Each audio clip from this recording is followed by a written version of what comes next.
Well, hello, my friends. How's everybody doing? Hope it's a great tax day for all of you.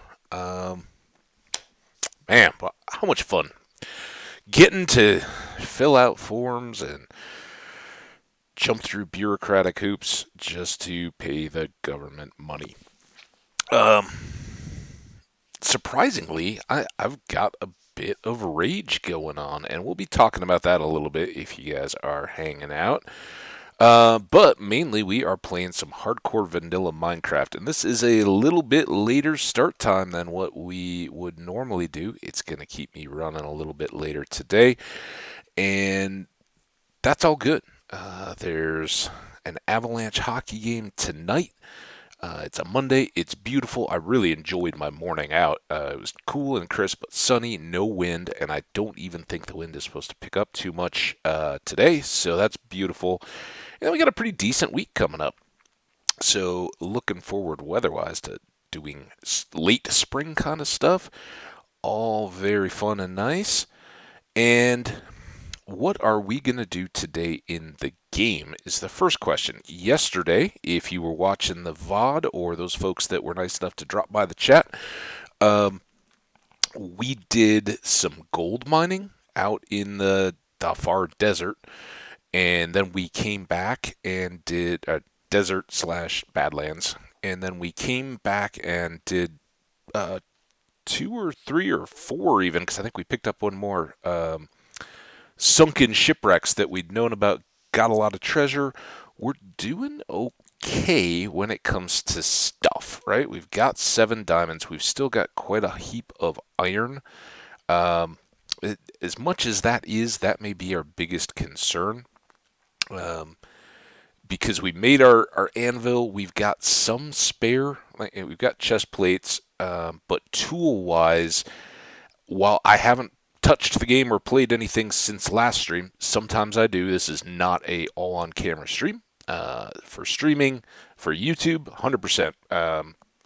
Those worlds, as long as it's been since I've made a new toe video, I have not touched that world, so it is still sitting there. We're still up, probably down on the ground, but around the iron farm, working on loading it up with villagers, and that's been a few weeks now since we've even looked at that. But this one, I will, and probably tonight, I would imagine, although I may not, but tonight I may play a little bit more while the apps game's on. So we'll see. And in that point, I think what we decided yesterday is I would like to do a lot of sand digging. We've got a number of deserts around.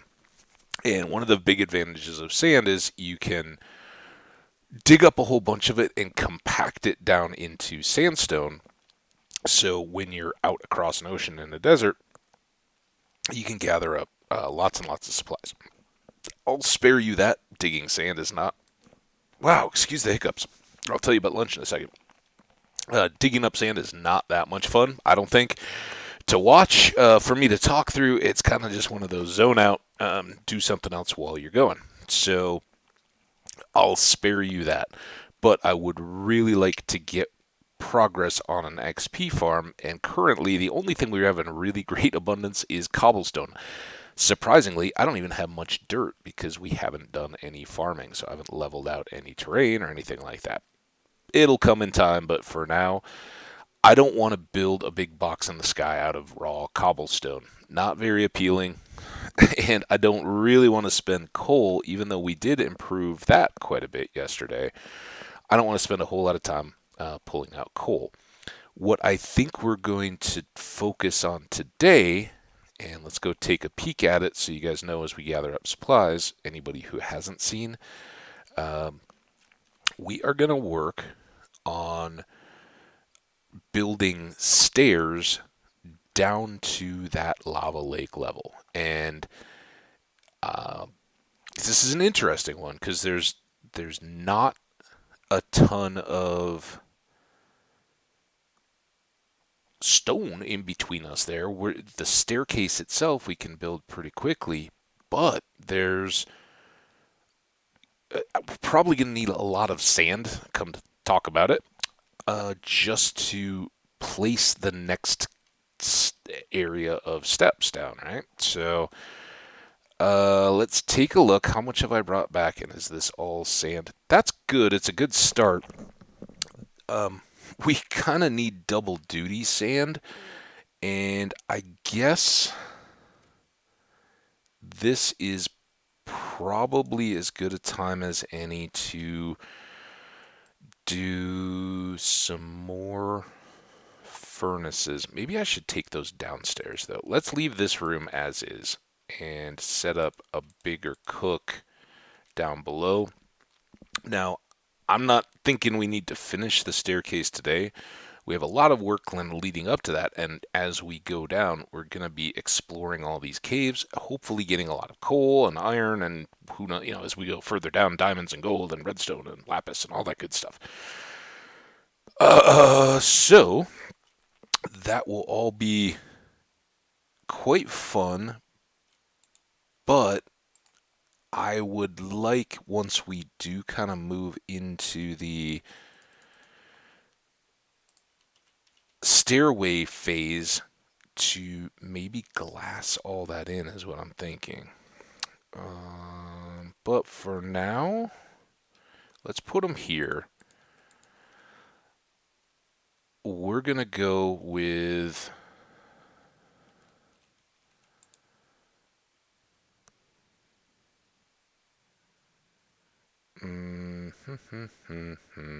I'm trying to think, is it better to put the coal into blocks to cook full stacks of sand?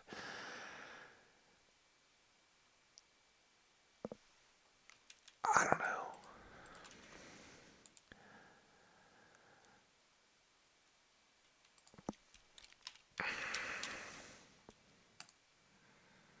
So that'll get us 7 per.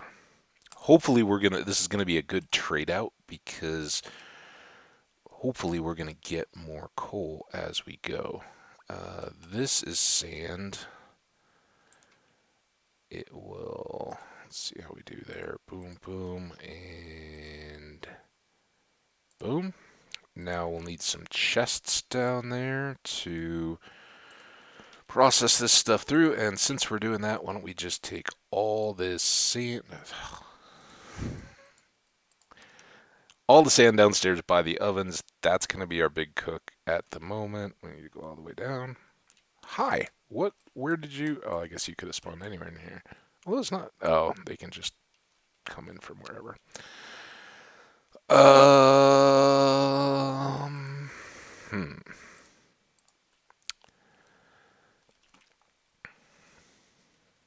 Maybe go like this. And we really don't have much need yet, so these 3 all get split out. Start cooking.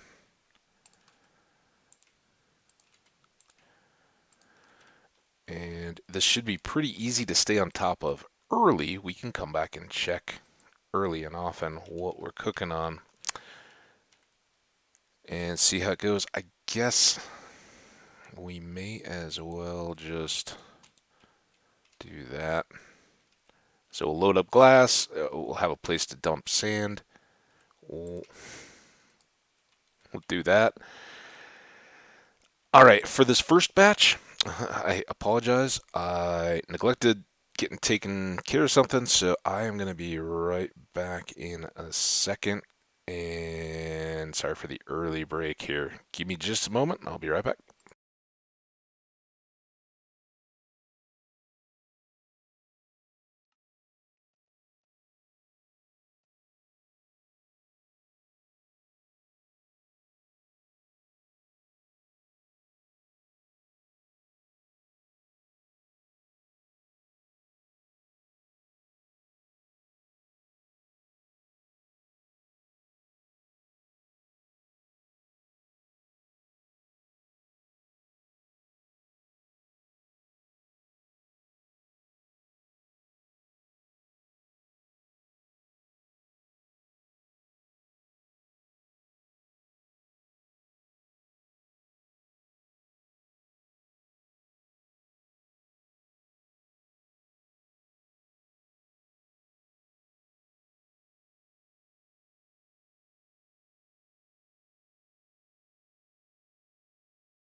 Hey, the good news is,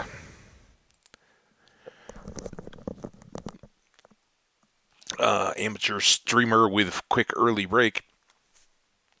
Um, it just got to 1 o'clock local, and I think I'm going to go up to 5 o'clock. It started about 15 minutes early, so really this was all just warm up time. And if that gave you guys an extra chance to stretch or do whatever, awesome. Glad you're still here. Now, as we were seeing, we're going to cook all this stuff. I was thinking, oh, I should just leave it, at the inventory of the furnace screen, but I knew that that spider was over there and the one had just attacked us, and I really didn't want to be dead before we got done. All right, so we're going to kind of try to come back quickly. Did he just go down or did he just despawn? I didn't even see. He must be around somewhere. Um, so as we're going, we're going to be kind of clearing the various caves and areas. We'll get some of this coal. Presumably, there will be a lot of exploration, and I've kind of been saving all of this area in past off-screen times because I wanted to share it with you. I think it will certainly have some opportunities for peril, and I know how you all like peril. Um, One thing we should do early on here, I don't know at the end of the last episode if we used up whatever feathers we'd gathered to make a bunch of arrows. We don't have any on us.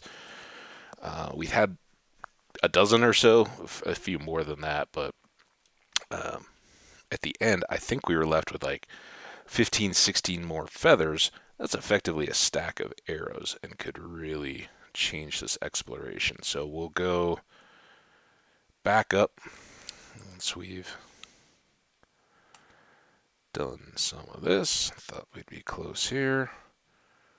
And reload. Now, if he's not going to aggro at me,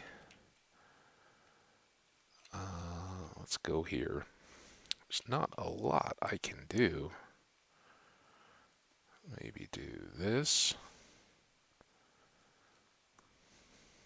And how many of these create little floods? I don't know. Are you? I don't have any arrows, man. I can't kick you off that edge. So this is the side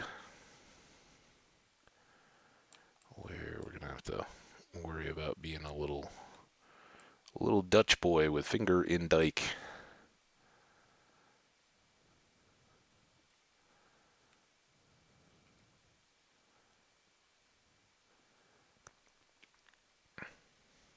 But a nice little haul nonetheless. Already got nearly a stack. Alright, can I...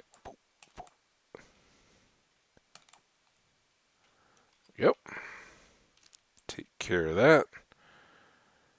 And these should now be safe because all of that should back right up to the sand that I put down. And it didn't turn out that there was much coal there anyway. I heard my kitty. Okay, full stack. Perfect.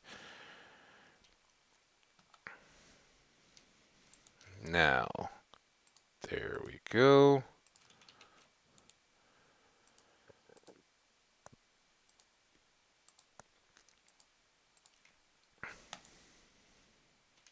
And we have these 15. So not quite a full stack, but we're getting there.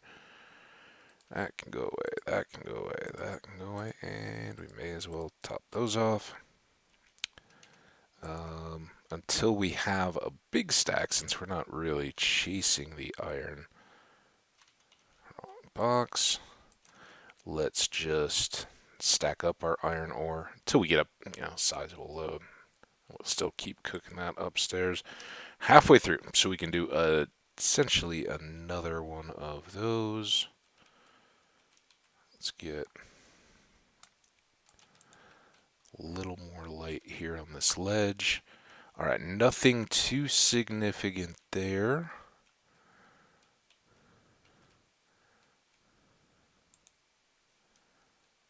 Quickly enough, this is going to get us down below. Oh, let's get the the spider eye.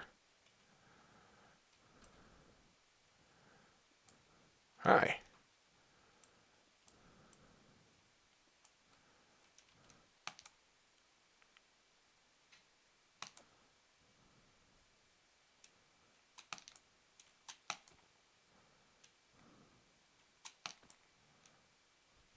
Do do do do do. Come on.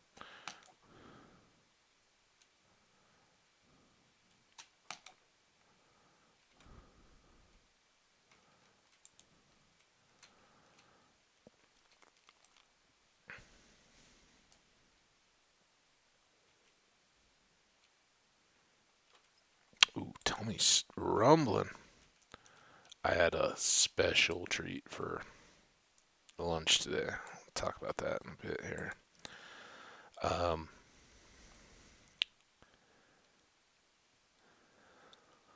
so yeah, a couple things to recap on. I guess the first one I should really share with everybody is to see as a follow up. I know I was kind of late, so the folks I did get to talk to already, hey, how was your Easter? All that kind of stuff. If you celebrate any of that, I hope it was great.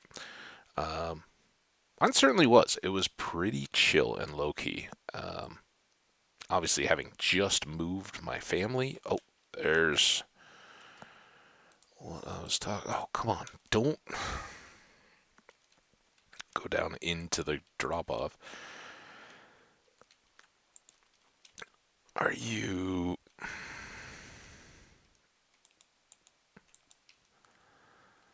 Yep. So we'll try to avoid that. I wonder how many of like my torches just got taken out. Perhaps we can go here.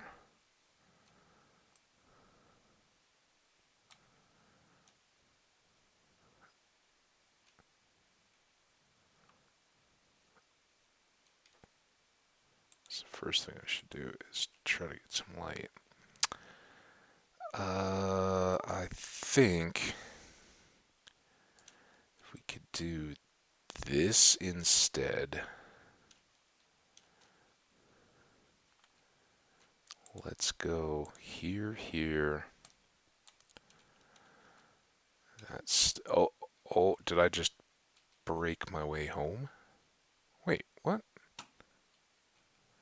What happened to home? Where am I? Oh, am I still? I'm still around the corner, right?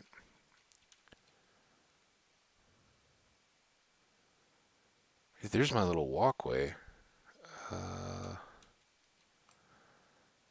oh, I just totally got turned around.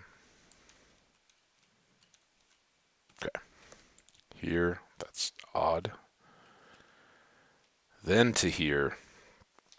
So this water is not the water I thought it was, but now we can make all of this stairs again. That was what I was kind of initially intending.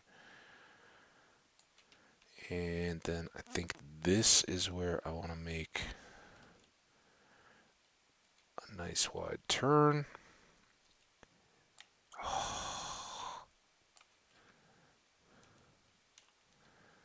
Can you be done being flooded?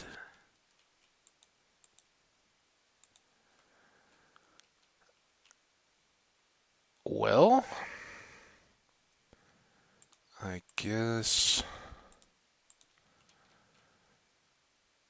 we can do something like this.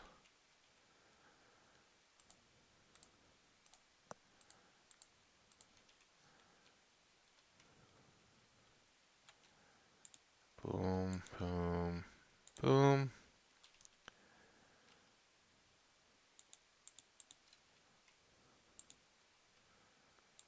Now we're back to here again, though. I gotta go here,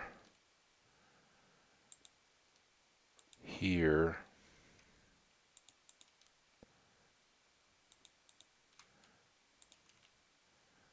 there, right?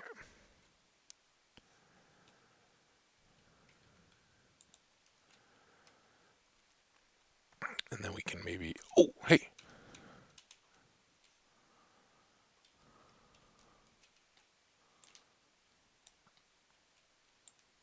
how does he get me?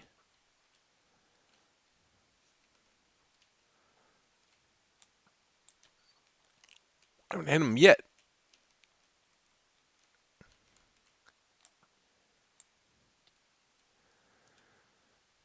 Getting a little sick of his able to curve his arrows through steps and completely impossibly over that edge.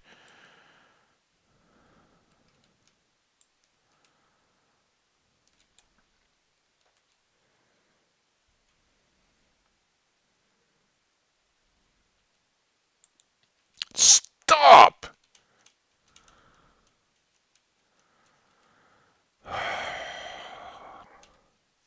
Let's go check on the sand and reinforce how to get back home again, because that's too twisty. Now what?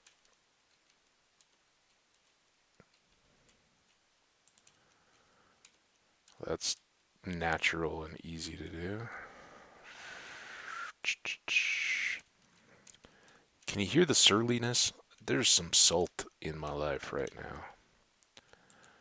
Alright, so that's still burning. Now we take 3 more.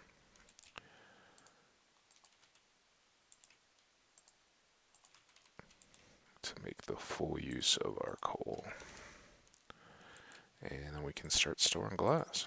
Just skellies and things like that are certainly making it necessary. While we're here, though, remember how that trident almost wrecked us? I would like to re-up the shield a bit. I don't like the shield, but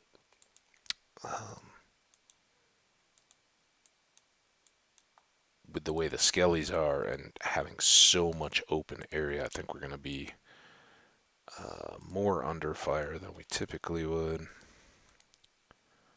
Rest of the stuff's still doing alright. Really just that trident drown that's causing trouble. Alright. I guess I should really hang on to that. We can clear these two. We'll probably have more. Alright. Back down we go. Oh, we might have to get salmon today as well. Forgot about that. Getting down here isn't so bad. Pretty much just do that. Then here's our stairs. And we're down to where we had been. I think I'm going to hold there.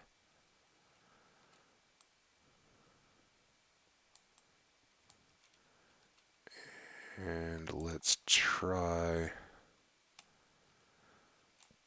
Oh, must have been a glow thingy. Why? I didn't put 2 down.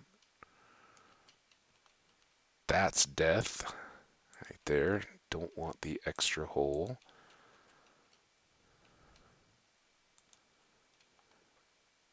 Right, now we know we have at least a creeper.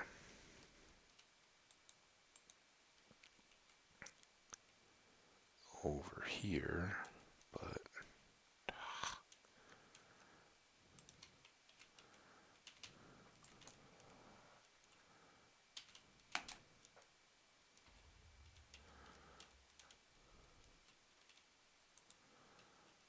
that.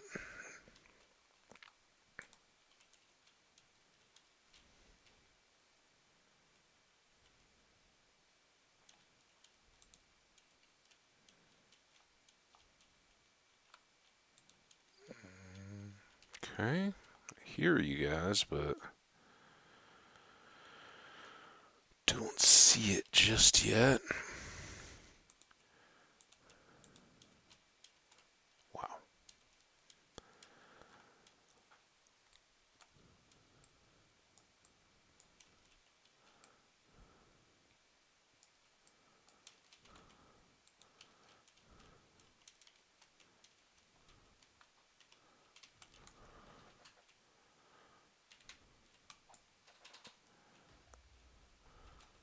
Sorry, zombie. Kind of did that dirty on you.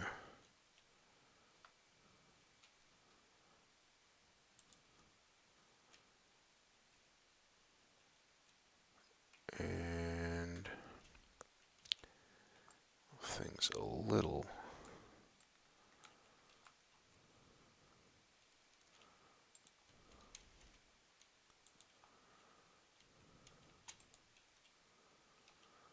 Much needed to explore up in these. We get a little more light, just helps keep the spawns down, I think.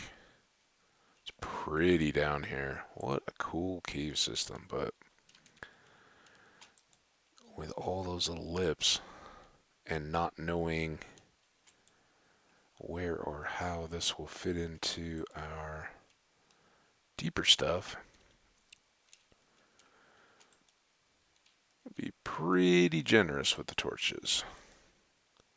If we do that, then we should be able to go back and get some of that. Ooh, that's exciting.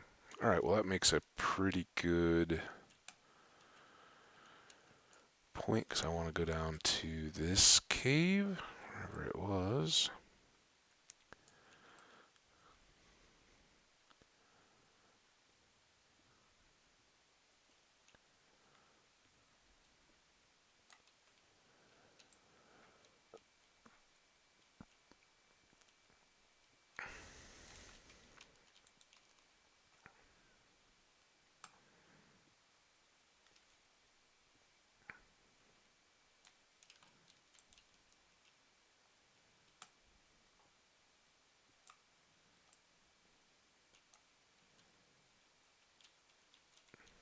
Still get up through there.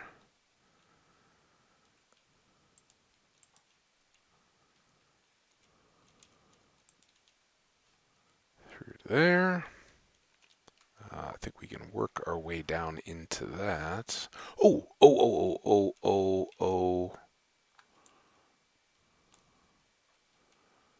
Not ready for that yet.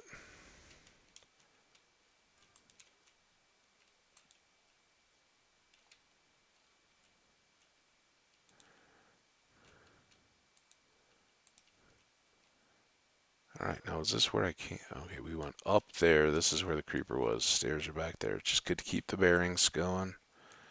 Don't need to get lost.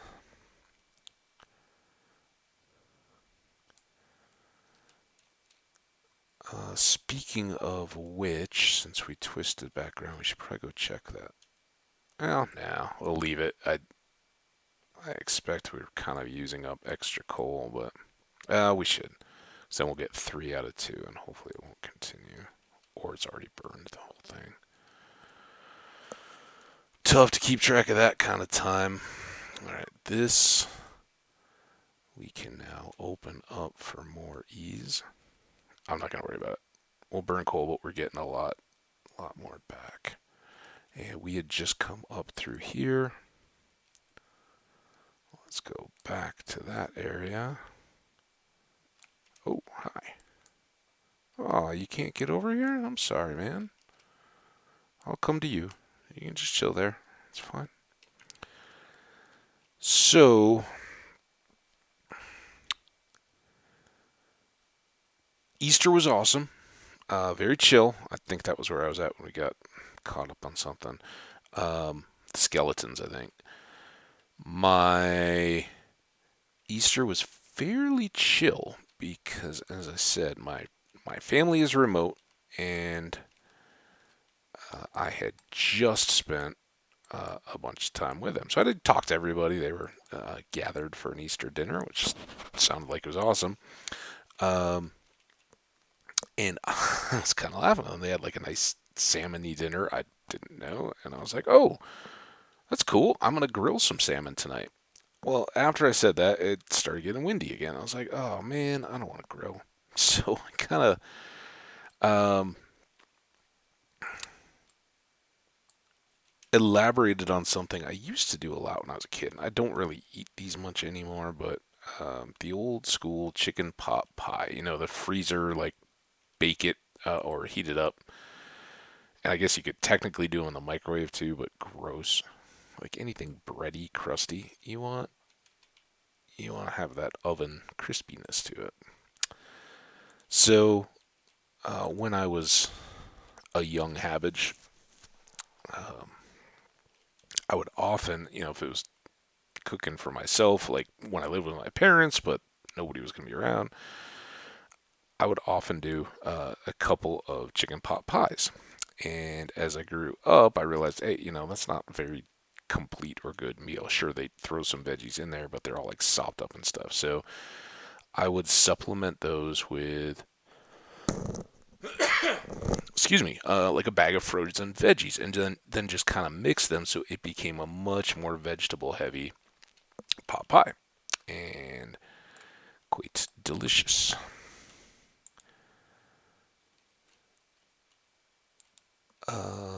And on the Easter one last year, I think I'd mentioned at one point I got a few. Oh, hey, a few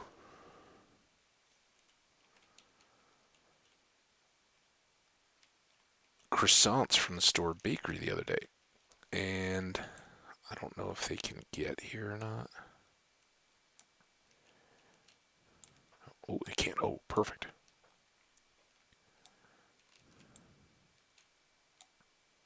All right, they're both down.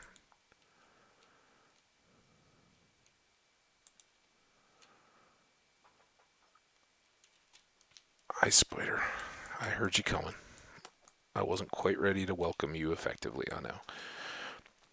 So I did like this big baked thing where I had a couple chicken pot pies. At the end, I added a couple croissants to the baking sheet I was doing the little pot pies on. Um, and then I did the veggies again. And when the pot pies were all done and toasty and nice, no, oh, kind of combined them all, added in a little good cheese to fill out the sauce a little bit more, some seasoning and all that. Really good, really good. Had some leftovers. It was nice. Um, so I wasn't disappointed at all. It was a little less like a fancy kind of holiday meal, but it was really good. And on a night that then stilled up a bit and became quite pleasant in the evening, it was a kind of nice highlight. But I did the bonehead thing, which I haven't done in years, as I was taking them out from baking on the lower rack, I bumped the top of my hand on the upper rack, and just for split second, right? It was just grazed it, but I got this like kind of. It's about an inch long, kind of like curved welt from where my hand was. It was a straight line, but from where it's like right in the V between my thumb and my forefinger. And I guess when I was, grabbing the cooking sheet with pot holders, that was kind of how the hand shaped. It was positioned so that all touched, and it's got this big red welt now. Not, I don't even think it's gonna like blister or anything like that. It's just red, and I was like, oh, I burned that. Ow, that was hot, and it wasn't even, I put a little ice cube on it for a second, and okay, whatever. It's just a stupid. You could have been more careful there. Um, but it's still kind of like oh man, I got to deal with that. Okay. Oh, we should get over here and check to make sure there is an enchanted bow. What do we grab? Power 1, nothing. We've already got power 4, and 2 of those would be awesome. There's a creeper coming. Oh, no, no, no, no, no, no, no. Who's still coming? You are. Oh, no, you jerk face. Stop. I hate that they shoot so freaking fast.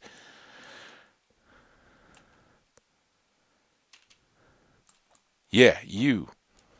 That's who I'm talking about. You should have died when the creeper blew up. Oh, you want some? Now I'm angry, guys. I'm telling you. I already told the burn story. You gotta know it's coming.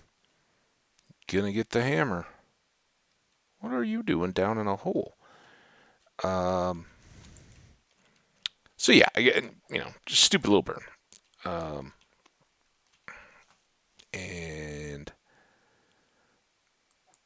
one of the perils of cooking, I guess. But it was worth it. Totally worth it for a good dinner like that. Hadn't had something like that in a long time. So anyway, today's tax day. I mentioned it in my tweet, and I mentioned it yesterday that I had some stuff to do. Well, one of the things you can do that is the best thing ever, and I am a total procrastinator.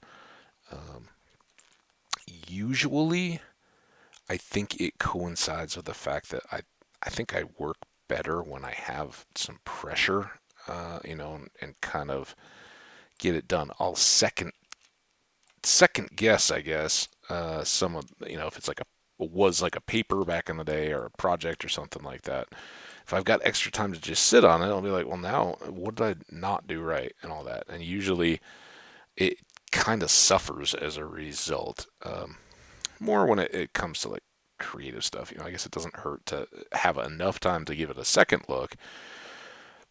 You never want to be settling just to meet a deadline. Like, oh, I could have done a lot better, but I had to just rush to finish it. And I'm not really that person. It's just on my own deadline. I kind of am like, okay. And taxes are one that I always seem to find myself in that situation. And a big part of it is, you'll get like one tax document early in the year. It'll be like, generally it'll be like, oh, your W-2s or oh, they are, yeah, the work statement. Here's your earnings, tips, and wages, and here's the taxes that were withheld, and you need that to file your taxes. Right? It has all the information you need.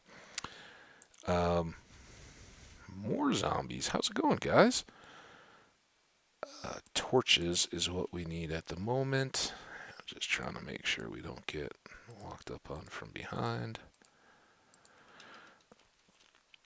So a part of it is kind of I don't want to start working on these and then find that I don't have all the forms that I like started and have to go back and redo it because somebody, a bank or whatever, was slow sending me some statement of interest or whatever like that. So I kind of said, and it's an excuse because you generally by like mid to late February, you've got everything. You're not going to be getting anymore. But I keep a little folder, and all my tax stuff that I get goes into it, and then it's ready to go. But I then tend to use that as oh, well, I'll say, it kind of gets into March, and I'm like, oh yeah, I could do taxes, and I probably should, but then other stuff comes along. And this year, I kind of just built in for myself the deal of, oh, I'm, helping my parents with this move. I'm going to have a trip. I had a ski weekend the weekend before that had some planning and all that kind of stuff. That was kind of the end of the last couple of weeks of March time, was looking forward to that and getting ready for it. And, lots of different stuff in that regard. And at any point along the way, I could, probably would have um, just gotten my forms done. And in last year, I took my taxes in to get them done. I used to, when my income was just normal wages kind of stuff, I used to just do the easy form. I don't even know if they still have it, of a 1040. And it took me, I did it with paper and pencil and pen, calculator and all that good stuff. Look up the things in the little book. And it seriously took me like 15 minutes to get done with my taxes, doing them with paper. And it was one of a couple of checks that I wrote each year or if I needed to owe something. And with my withholdings, I would usually get like $100, $200 back from the federal, and I would owe ballpark, and over the years it maintained an average of about the cost of the stamp to mail in the envelope to submit the return. So then I'd have to write a check for like 45 cents, a dollar, and then, oh, you're getting a refund of 23 cents this year. It would just hover right around there. So it was really dialed in on the amount that they withheld and what that came out to as tax. Really easy and kind of, honestly, kind of fun. If you haven't learned as you're growing up what it's like, maybe your parents have never been into doing taxes and their parents took them to a tax office and just did that. And particularly when we're young, our parents often are to a point later in their lives where it makes sense that they need to get a tax professional to help them out. Maybe they got an inheritance from your grandparents or something, or maybe they own a house and want to withhold the interest of that loan on their taxes. There's a million reasons. Your taxes get more complex as you get older, and that's a good thing. That means that your financial life is more complex, diversified, and redundant. You'll have likely a more secure financial picture. I think that was me, but I scared myself. Go down here and sleep. I don't want a creeper dropping on my head. Um, so that's good. And 2020, as you may have guessed, I'm not working just a 9 to 5 job. That's why I have the time flexibility to do this. So my financial picture got less normal, and I was still um, pretty convinced that I would just do my own taxes. It wasn't that complex, but I ended up needing another form, and that is one of the challenges if you do, especially the old like pen and ink method, which I'm sure they're trying to phase out. Oh, you guys will get the full tax rant from me today. So normally, and this is the kind of the one time I actually go into the library. Although if you haven't guessed, I love libraries. I love going in and getting. Okay, so I think our base is over there. The sand pits are kind of out beyond that hill. The village is right over there. Now we have a secondary access. Um, so you go to the library. They have a table and they've got stacks and stacks and stacks of the basic forms and the tax books and the state and the federal and all that good stuff. And then they have a few of the extra forms that you may need to submit if you have different types of income. If you've got reportings on 1099s or something like that, and it's changing things, or you need to itemize your deductions, basically like intermediary stuff. If you're going to be really complex, then you either need to print them off yourself, go to a actual tax office as opposed to a library. They just don't keep every form. But it was awesome for years and years and years. I could get everything I needed there, and it was really kind of fun and easy to go through this process. Makes you feel like a good civic contributor, even though nobody really likes paying taxes. But you're going through and reviewing where you're at. It's a good time to review your own finances and see where all your various accounts are, all that kind of stuff. So I kind of enjoy it. But last year with the pandemic, the library A had been closed and B didn't have a ton of these forms out there available to be used or picked up. And printing them is kind of easy, but kind of not, at least for me. And I don't do a lot of printing at home. I don't know, many people do at this point, but it requires tonering up the printer that hadn't been used, or at least getting an upgrade. I don't even know. Now that another rant. Here, let's sidetrack the rants. Printers, what the hell? When printers first came out, you had these funky little pieces of paper, right? And they had the double spools on either side, and you had to, uh, kind of load up this sheet of all attached paper, and it was like paper towels in a restaurant bathroom that kind of pre-rolls and then perforates the sheet, and you rip it off, and everybody always needs to take like two or three because the one size doesn't nearly dry your hands. That kind of stuff, right? I'm sure you guys have seen old 80s movies and stuff where they had those. Then it came along to, all right, well, now it will just load standard cut paper, kind of like any office copier these days. That technology hasn't changed. Once they got it to, yeah, regular paper can go in a printer. Okay, that problem's solved. We don't need to reinvent that one. Um, and really, at that point, it would have been life would have been good if nothing else had ever changed. We would have been in a perfect little utopia of office tasks and completion and all that kind of stuff. Unfortunately, the printer companies, HP or Canon or Lexmark or any of them, but I think it's just kind of survival, right? They figured out that there's not a whole lot of need to replace a good printer. It's like a like a cell phone or anything else. If we want to continue to make money and not just sell one last batch of printers, one, we need to make sure that any of the consumables have to go through us. And because they just introduced the fact that regular old paper could go into the printers, you didn't need to buy special paper from them. That became ink, right? You had to get the special ink cartridges that would fit, and they would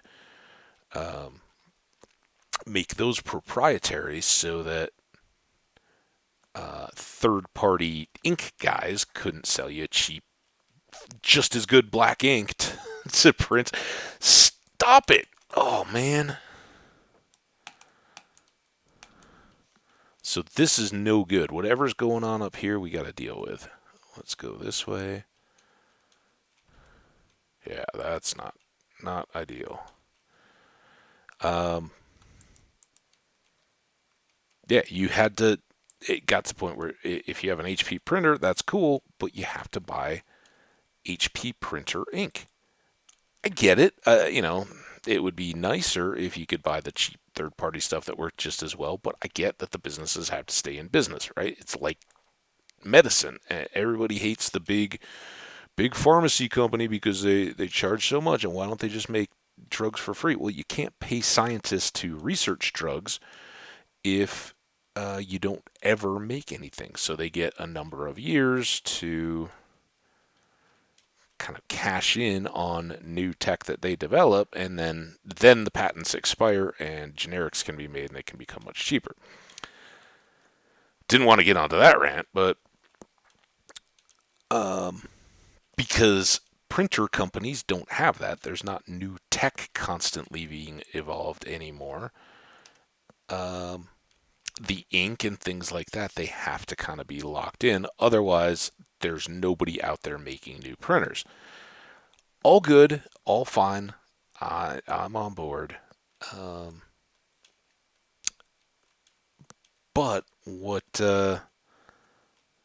really started to get to me was when I was doing a lot of photography, and I looked at, should I get a photo quality printer to make prints of some of my photographs. I've got a lot of digital ones. I had some made into like nice prints at professional printers and things like that, and some into other kinds of applications. And I did some holiday calendars and stuff like that over the years. All really cool and fun ways to use your talents. But at the same time, it'd be nice. Hey, I was at a party and I snapped some pictures, and I can just print out little prints and take them out, show them to a friend or whatever. Here you go. I know we've all got phones and all that now. This was a little bit before that, and sometimes it's still nice to hang a picture on your fridge or, whatever. Sometimes it's nice to have a few printed ones. But that was about the time that printers got locked in to the printer will not print unless it is connected to the internet to go back to the printer company's network. And it's like, why? And the overall thing is, well, we're monitoring your levels and we'll pre-order your replacement ink for these devices, right?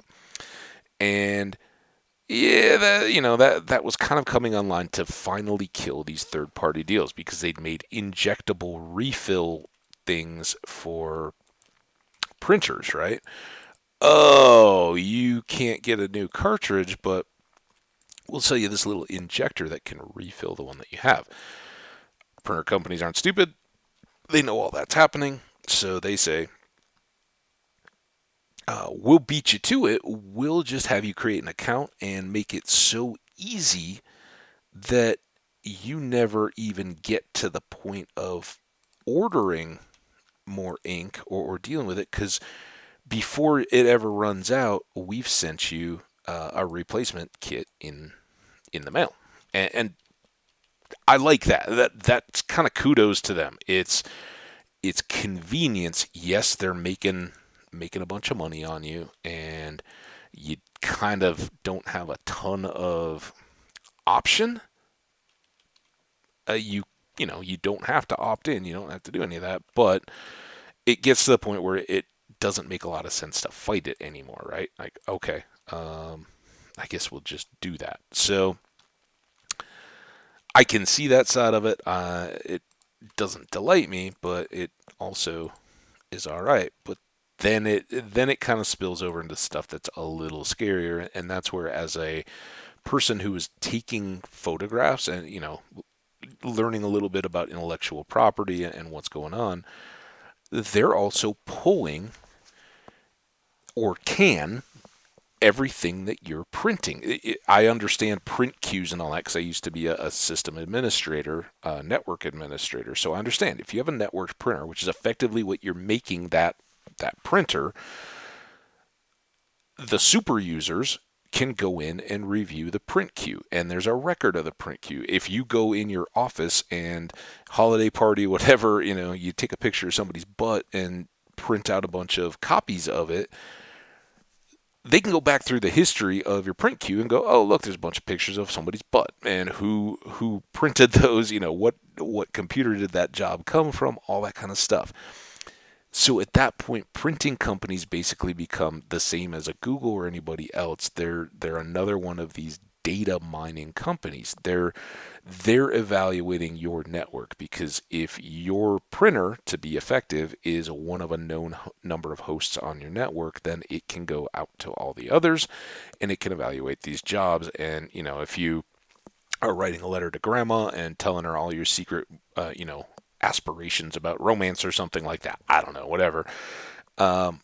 Theoretically, if you print that out, then they've got a copy of it and somebody can go back and read that. It's a very big brother. I don't think I'm doing anything that's so scandalous that anybody would care, but it feels big brother. And the other part is the exact same as phones, and this is the one that does get me.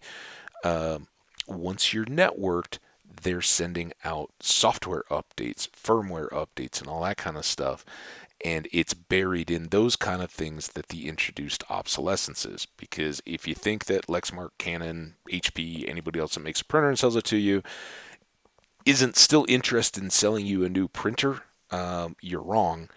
They will kick those out so that slowly over time you get errors or all that kind of stuff. I mean, think about how many times has a mechanical part of one of those things broken? Very rarely. What breaks is, it's running slow or it's erroring all the time or it can't connect or it can't process the jobs. It's software stuff, and that's the part that bothers me about home printing these days is you're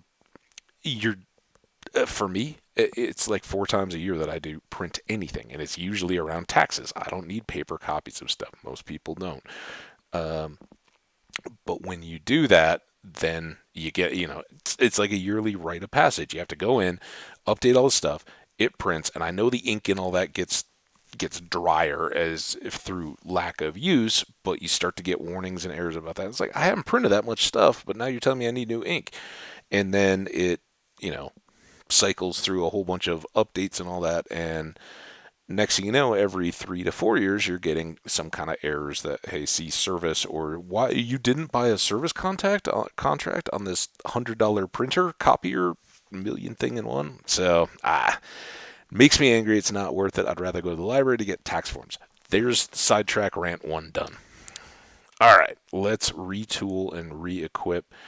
We need more sticks for more torches and eventually tools. And we'll need coal for that.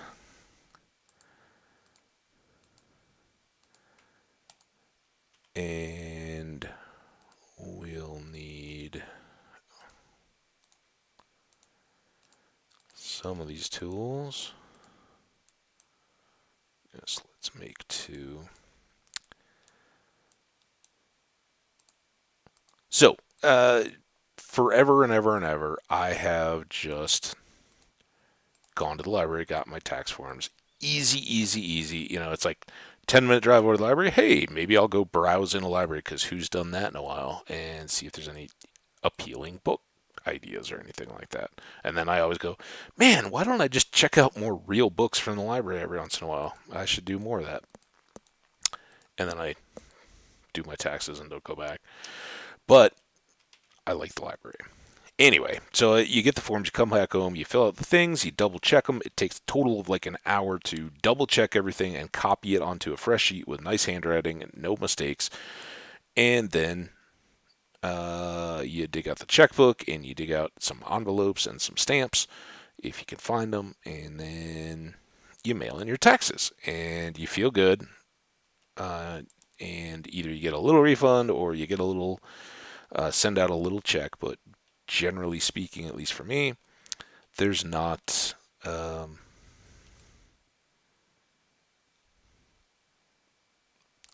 huge financial swing either way. And that's one of those things I don't understand. There's so much marketing to, oh, you're getting a big tax refund this year. Come spend it on furniture, or come spend it on a vacation, or come spend it on whatever. And it's like, where is the company that's saying you that money was yours? You shouldn't have been giving it to the government to use for a full year interest free. They get they basically get a loan if you overestimate the taxes you're going to pay, and that money could be sitting in a bank earning you interest instead of them. Sure, you get a nice fat potentially check at the end of the year because you get a whole bunch of stuff back, but how much could that money have been doing in the meantime if you'd had it throughout the year? It's the old question. And when it comes down to that, taking the family to Disney World on a refund is not the best long-term financial plan. But anyway, that isn't where I was going. So I got delayed this year on doing my taxes. But last year, with the pandemic and not having forms at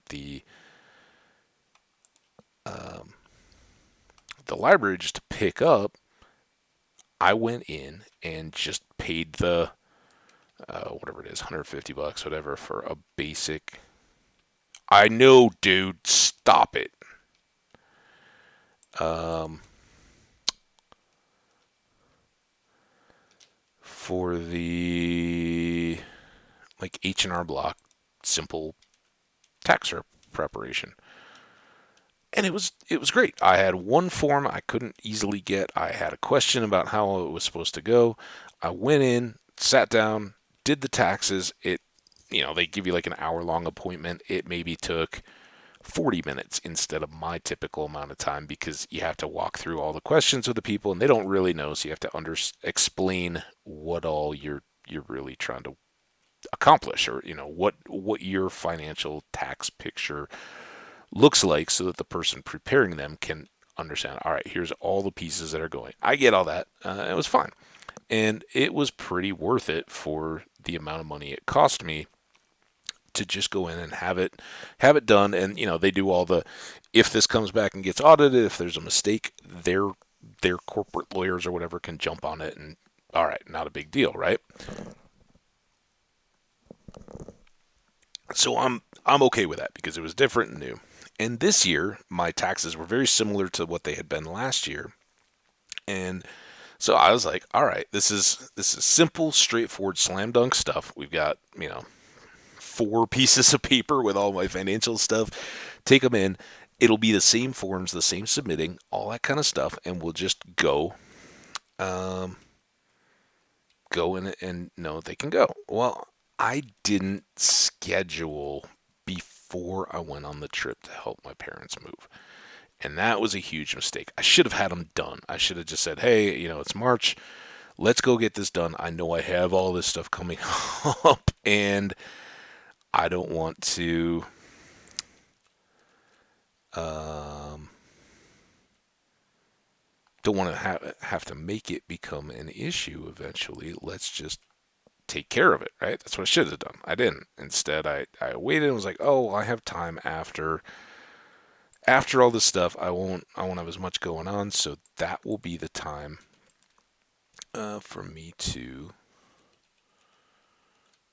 do my taxes this year. And I didn't think anything of it. I was like, all right, well there will be basically a full business week, and I think they're open on Saturdays here in April in their busy season. And I know it's their busy season, but it was the 10th, I think, when I went to go set up, and I go into the office and I say, hey, I've got all my stuff. I was in here last year. I'm a returning customer. What's the availability through the week or whatever for uh, sitting down and getting these done? And the lady's like, well, we don't have anything. I'm like, what are you talking about? And she's like, oh yeah, we're totally done. Something something. You can do it on the 18th, and that caught me by surprise. I didn't realize that today was the tax day, and I think I've talked about that the 15th was actually Emancipation Day, in addition to being Good Friday this year, and did not constitute tax day. And I think that means that it will never be the 15th again. I think it will always now be the 18th of April. But that was not an expected deal. So when I went in, I thought, hey, I've got to get this appointment done in the week. But the girl's like, well, tax day is actually on Monday, the 18th, and we can set you up for then. And I said, well, that's awesome. What kind of time? And she said, whenever you want. And I'm like, really? She's like, yeah, we're wide open on the 18th. And I was like, okay, how's about 11 o'clock? Perfect. Sign me up. So I had my appointment, and then she's like printing out the card. She's like, "Oh, we'll scan in your documents too. That way, if they get downtime, they can be looking at them prior to the thing." Okay, here you go. And she said, "Yeah, now you're all set." And I was like, "Well, I'm bringing them back anyway because I know." Oh yeah, we lost the scans. I think last year it was a big confusion on the person I was supposed to have do my taxes, which I believe was the lady I had today. Wasn't there. They screwed up the reservation, and it turned into this whole big to do. And some other random person did my taxes, and as you'll find out, spoiler alert, they did much better, in my opinion. Um, but they, while she's setting all this up and scanning the document, she says, "Oh yeah, and on the 18th, we'll just go ahead and do extensions." And I said, "Whoa, hold on, what?" She said, well, yeah, we'll just process the extension because it's on tax day. And I said, why would you need to do that? I was like, last year when um, mine got done, it was like confirmed the one that I had to pay, I think, and the one that was giving me a refund, that was all done through my phone before I left the desk and even paid you guys for the thing. What? And she's like, well, just in case something happens. I was like, well, we'll see. Let's let's just see if my taxes warrant that before we just assume that I'm going to be, because guess what, if you want to file an extension, it's going to cost you money. That's other work for them to do and won't get rolled into the advertised price or anything else that goes in. And I'm from that moment, I was like, well, yeah, let's just focus on this going well, and we'll see how it plays out. So today comes around, and I have all my documents in paper in hand, and I go in, and nice woman. Oh yeah, I see you were my customer last year. And I was like, no, I wasn't. It was some guy. He sat like four desks back, and I remember it well. And she's like, oh yeah, I see something happened. I was like, yeah, it kind of got messed up, I think, as I recall. Oh well, don't worry about it. We'll do this. And she's sitting there going through my tax stuff, and I've got the forms, and she asks, oh, well, now what forms do you have? And I said, well, I provided them. They were scanned them all in when I made the appointment. Don't you? She said, oh yeah, but it's much easier to not have to go on the monitor because I only have one monitor here. And we kind of joked. I was like, oh, it's really tough to go from being used to dual monitors to a single. I understand that. No problem. I'll try to, I'm not trying to be difficult. And as she's um, filling out all these, see, I was dodging. You were not. No enchanted bow that time. Um, what was I saying? Oh yeah. So we're going through, and as she starts like filling in the basic information, like and it's weird. They give you the same monitor, right? And that's the joke. There's two monitors there, but one is pointed at you and one is pointed at them, and you're watching them do your taxes. And for someone like me who just, really had come in last year for the expertise and to have this question and one extra form thing done because they're familiar with that.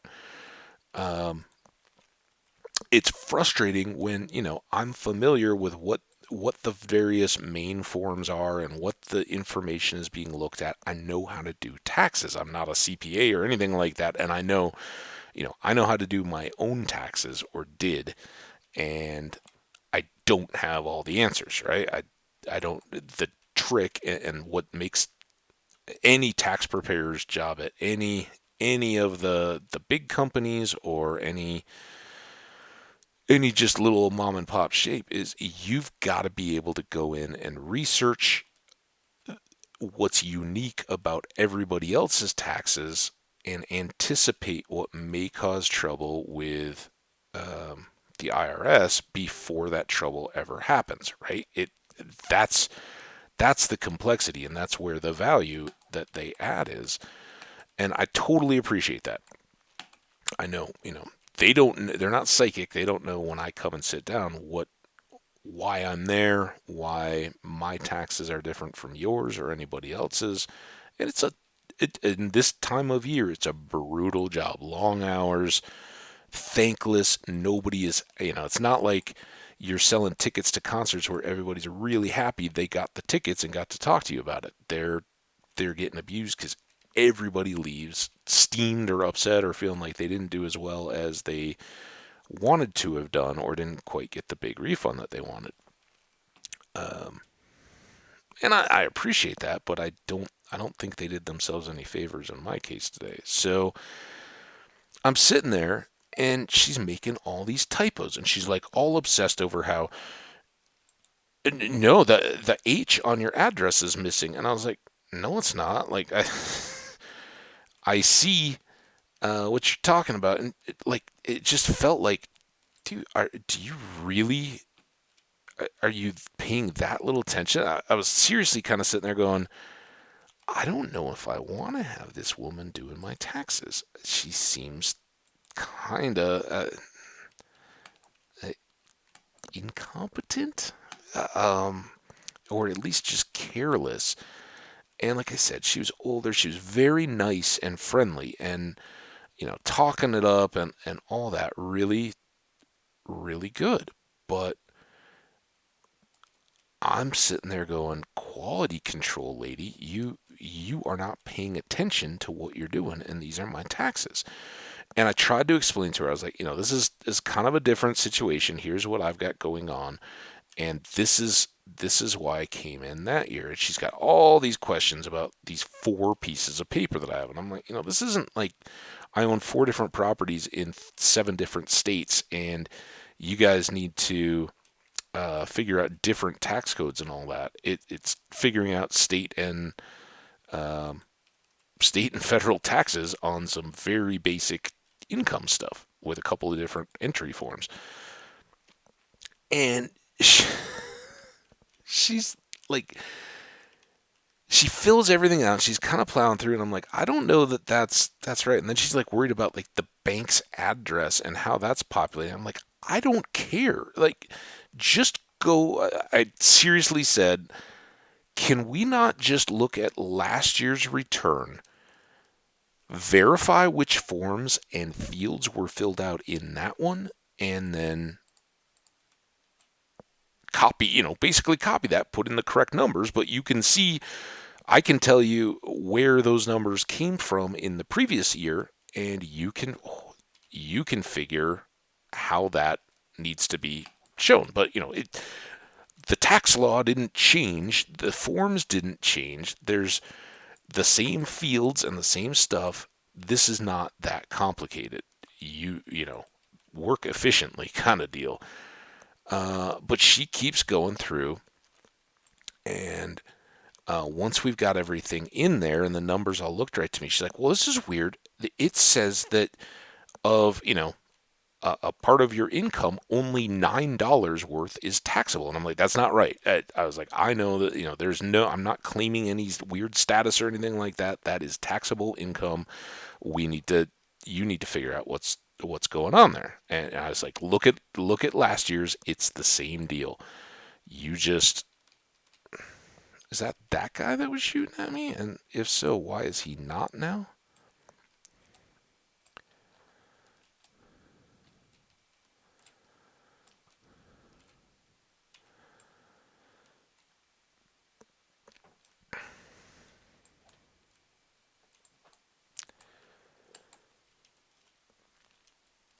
So we got I kind of like, I'm pulling up my bank stuff on my phone to show her these various accounts and all these hoops, and I'm like, I'm trying really hard to make this easy on you, and you seem to just be willfully not figuring it out. And she's like, well, it's this one field, but it's like not filled in correctly the last year. And I'm like, how is that a deal? The taxes went through last year. You're saying they're incorrect now.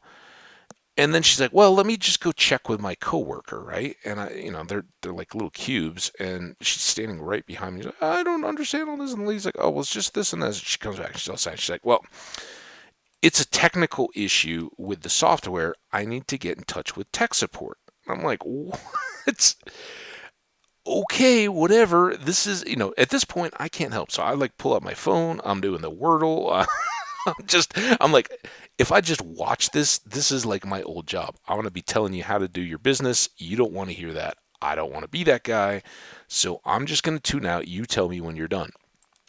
Well, predictably, she didn't get done. And I look up, and she's like on the H&R Block customer bot tech support chat with, and I'm like, you're chatting with a bot. Don't you guys have like an employee login? That, like, I could go do that and get, no surprise, you don't have any answer. And she's like, well, yeah, she's just not going. I was like, I can see your chat history on the screen. You haven't even asked a tax question yet. You're just wasting time. And that was when I started getting. She's like, well, I think what we really probably should do is, until the tech support people can fix this, we need to file you an extension. And I was like, here we go. I was like, so this is it. For about a minute, I kind of was half-heartedly fighting it. Like, this is your deal. You guys can't figure out the fields. Nothing has changed in my stuff. Why? How is this on me to pay for this extension? You guys should waive this. Blah, blah, blah, blah, blah, blah, blah, blah, blah. And, basically they know it's the last day. You put it off. And this is the part that really irks me. I'll say it. It pisses me off. They should, when I came in the week before, and they were even then teasing it, and that was the part that really got me. It was like the reception girl at that point was like, "Oh yeah, we'll probably just get you an extension just to make sure everything goes smooth." And that was why the whole time that this was happening, I'm like, "This is all just a con." They get the nice, sweet old lady to sit down there and pretend that there's a problem with your form, and she just likely, I'm kind of certain of it. I don't. I guess I'm not really. There could be an issue, or she could really not understand what was going on. But based on the interaction I had when I was setting up the appointment and the outcome of it and what I saw her doing, I don't think there was any intent that they were going to actually get my taxes filed today. They were going to, knowing that I was desperate, or anybody that comes in, kind of up against the wall, they're going to make sure that, oh, look, wow, it's so crazy that this all went wrong. Um, but, good thing we filed that extension. You're so lucky we were here for you. We're such experts. And I was to the point of blowing up, but I didn't, I was like, I don't want to be that guy. And it's not going to change anything, right? And as I was walking out the door, sun shining, I was like, no, I'm not going to even let this get to me, other than, wanting to kind of vent about it. And I was like, oh yeah, we're streaming today. I'm going to be talking. But, oops. How did you come from there? Where did you even come from, dude?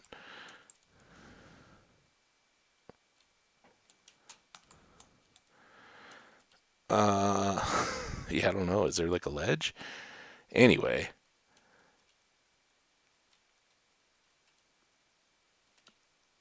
my biggest beef when I was like, oh, this was being set up all along, and the reception chick was kind of preparing the fact that, yeah, if you're coming in that late, we're going to be filing an extension for you, and we'll make that necessary. And I was like, if that's their deal, and if they're overbooked, which they weren't, that they're just kind of, hey, this is a premium for last day stuff. Why can't they just have the respect to be like, tax day policy? If you are at after the 15th and still looking for an appointment to file, we will accommodate you, but all appointments on that day will be for extension processing only, and your returns will then be submitted within the allowed amount of time. Expect, this is the fee, and here you go. Or, if you prefer to look elsewhere, you're welcome to. Whatever. It still would have been like, oh, okay, well, this is dumb and it's my fault, and I'm basically paying stupid tax on the fact that I wasn't um, timely enough to get this done on the right time. And hey, but that's on me. That was my choice to be delayed. And if you let it get to that point, just be aware you're gonna get taken advantage of. I guess that's my main deal. Is for viewers that may be a little bit younger that are watching this, you gotta know, if you're backing yourself into a corner like that, people will help you get out of it, and they will make sure you get taken care of. And I have no concerns. Right? They're um, the company, whose name I didn't really intend to say, but had already said it well before. So H&R Block, I've been happy with them. I've used them off and on for my adult life for tax stuff. But they are just a big system. And this was so obvious going in that it was the way it was going to turn out. And I wish they would have just had the respect to say, yeah, we know you're stuck. You know you're stuck. We'll get you taken care of. But on this last day, we don't go through, because this lady basically wasted almost an hour of her time, and certainly more than that of my time by the time I'd gone over, gotten all my stuff together, driven over to the office, sat down, gotten there a little bit early so I'd be on time, all that kind of stuff. They could have just said, hey, this isn't going to happen today. we'll get you taken care of, and here's what you need to do at this point in time. You're gonna have to do the extension. We could have done that in 10 minutes. They could have processed a whole bunch more people. And I think, I don't know what I'll do in coming years. And I guess, I'll let you guys know if anything changes, because I'll certainly sit down and talk with them and tell them, hey, look, I get it. I get what the circumstances was here, and I get, it's on me for not having set this up in advance. But um, you guys absolutely just dragged this out, and the fact that she sat there on a tech support chat bot screen, and I'm watching her try to interact with it. Like, hey, here in Twitch, we know something about chatting timely, and even if you have typos, you understand how they go back and forth. And she was just absolutely either clueless or just, hey, you've got to take up this appointment time to really show our customers. And maybe it's just that so many people are ignorant. They don't understand what's going on, and they're nervous about having taxes done, and they're scared, and just so sure that they need other people to help them out, that they're willing to kind of, oh, I get, taxes are really scary and complex. We need to take extra time to make sure this is right. Me now. I know how simple my taxes are, and it was um, pretty pretty insulting. I want to say that they had so little respect for my intelligence or my time, just because I happened to get to that point, and it's like I had been fairly happy with these guys um, going in, but I don't know. I don't know if I will, go back to making a bigger effort on doing them myself, or go to a different company. Um, maybe a maybe like a mom and pop type deal. I don't know, but dude, was that a Skelly?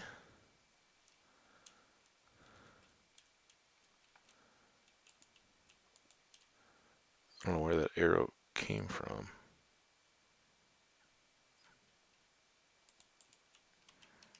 Now what are you gonna do? Huh? Oh, did you fall down the hole? Oh, I'm sorry. Not really.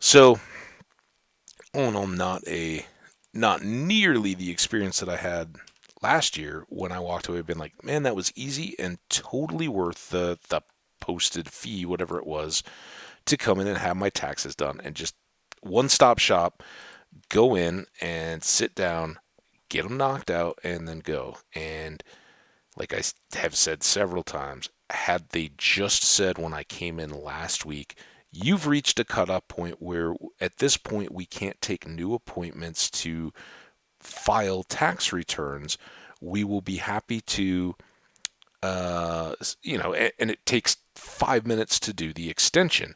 We'll be happy to file the extension paperwork with you today when you walk in. And, I don't think you need a tax preparer to do that. I, well, maybe that's me just speculating. I shouldn't say that. Um, but maybe they have one person just designated through that, whatever that last window is, to say thunder to process through. Hey, we're getting you an extension, and then we'll set you up for something in the next 2 weeks of April, after the the folks that already have their appointments have been processed through, and we'll get you taken care of. Now you can relax. Yeah, you had to pay a fee, but no headache when you come in. Will be set to go. And at that point, I have a feel like I am pretty darn sure when I go in and she didn't even tell me. She was like, "Okay, well there you go. You can just go up to the front and pay." And I was like, "No, hold on. When am I coming back? Like now that we've done this extension, you're like, oh, hey, I got my money. I'm all done with you." And I'm like, am I haven't signed any forms for my taxes, so I'm guessing I have to come back for that. Are you gonna reach out? Like what? You don't just, hey, we got that extra fee from you, so great, have a nice day, bye. We're done with you. On to the next one. It was so kind of dirty. I was not not delighted in that, but eh, got through it. I walked away smiling because shake your head, except that next year get in there early and don't make that a priority for any business or even an option where it's not worth it to slow play and even incentivize that. It's more, if you're in February or March early, they're like, hey, the quicker we get you done, the quicker we move on to somebody else, or the quicker we go back to watching college basketball or football or whatever, right? They don't need to um, play the games, right? I didn't like the game part of it. I It's part of the reason why I'm pretty happily single, right? Don't get me wrong. I like to go out and meet ladies and talk to them and see, hey, maybe we have things that we have an interest. Let's go out and get some dinner, have some drinks, whatever. But I don't do well at this produced or perceived drama. And in relationships, you're often asked to blindly take the side in drama that in my eyes is completely ridiculous, and I'm one that's very prone to drop it. It's not worth it. You're making this bigger than it needs to be, and whether it's a coworker or a friend or whatever, the relationship is worth more than whatever this petty thing is. Let it go, and you'll be better off for it. And I've told that, growing up, I remember talking to friends, old high school friends that I'd kind of moved away from, but was a little removed. And like, this is stupid. You guys are having an argument, but you've been friends for a lot longer than any of these other people. you know, Air quotes, kiss and make up. Get over yourselves and remember that these are people that have been your friends for life. Don't throw that away. So and then that kind of doesn't work for most people when they're like, dude, I get that. I already know that, but I just need somebody to shut up and say yes, dear, and listen to me and let me vent. It's kind of like this, right? You guys are stuck listening to me rant on about tax stuff, but try to at least, be self-deprecating. This is why I ended up in this situation. This is how you can avoid it. If you can learn something from my experience, do it. And when you're dealing with those kinds of companies, understand that they pretty effectively get you over a barrel, and you can scream and rant. And as I was sitting there, the receptionist telling, "Oh, this person's gonna be screaming at you when they talk because they thought they were getting this and they have to come in and sign something, and he was already yelling at me and now he wants to talk to you and he's gonna yell more." I get it, right? It's tax day. This is when people lose their mind, and so I put myself in this position, smiled. The lady I kind of just walked away from. I was too frustrated with the whole scene to really, well then, hey, thanks and see ya.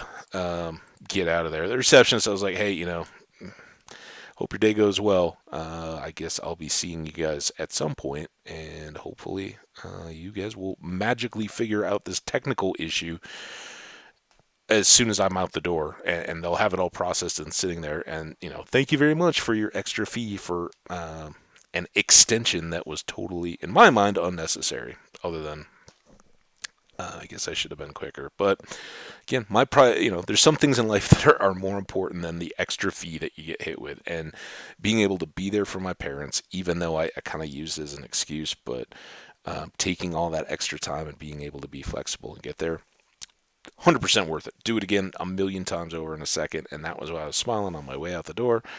Um, Sometimes you just gotta say, I love my life, whether whether everything went perfectly or not in the day. I don't care. I love my life, and glad you guys are hanging out too. So far we've been fairly successful. We've gotten some good stuff cooking. We don't have much more sand to cook downstairs, which is okay. We can protect those few coal blocks that we have left. The question now is, since we've been doing some of the lighting downward, let's look here, because we were looking up at some of these jungle things, and we can see that is sketchy. Um, we can see down there that we've got torches down under this immediate area. So I think let's do a bit of seeing what this looks like. And I think we're just going to go with stairs right here. And we'll do the kind of standard stair setup. Oh, so we may have to, after I just said we weren't going to have to, we may end up having to go get some dirt. Ooh, I want stone for that one, though. Some dirt, some sand, because we just cooked it all, and we still need to be able to build our staircase down through open space, I think. All right, let's get this fixed before we head too far down, and maybe we should cook a few batches of stone.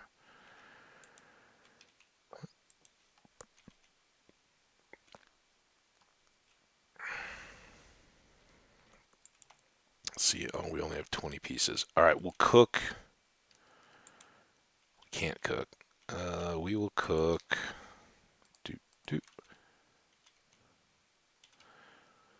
3 stacks of stone. I really think I need to open that up.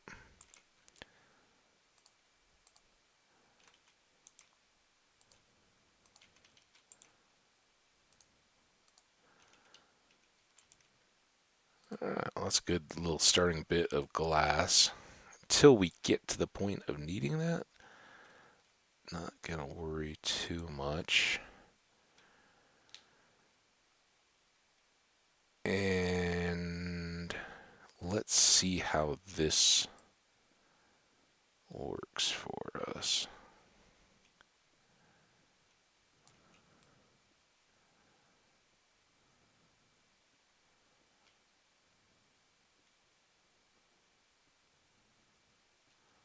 Height wise.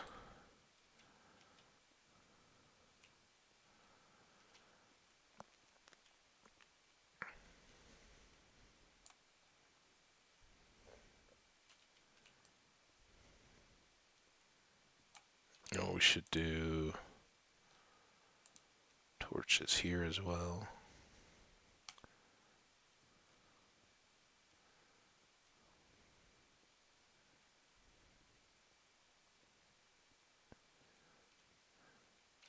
See, I should have been doing this the whole time I was storytelling, because now I'm like, oh. Other than that, today's pretty good. We can talk hockey. Oh, so that's. Oh, this may be water sand. What do you know? More water. Dang it. Um. Okay.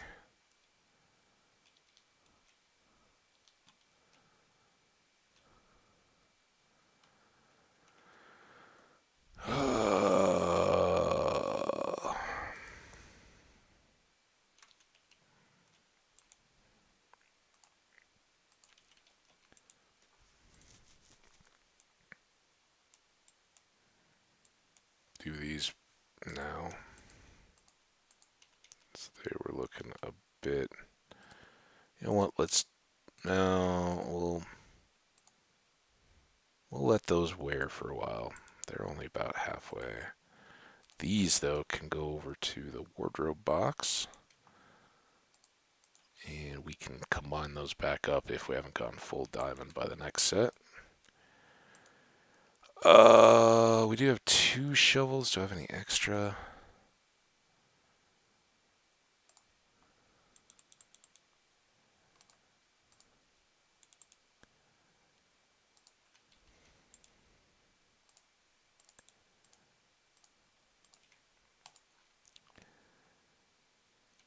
And then there, and we'll put this one away too.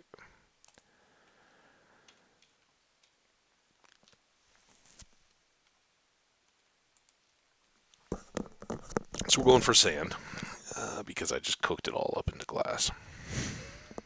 Kind of stupid. And what exactly we thought we weren't going to do today, we are now going to do, but that's all right. It'll be a good little break, and then we'll work on stairs.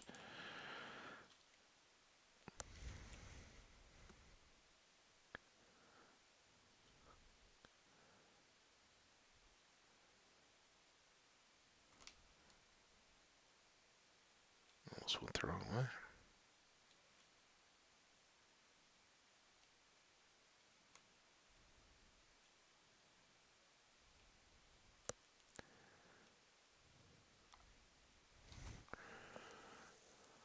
So, hopefully, all of you guys, my American friends, got your taxes all in and done, completed, and didn't have the extra late penalty fee. It's not a late fee. The extension is processed, so I'm all good. Um, the government won't be the ones upset at me.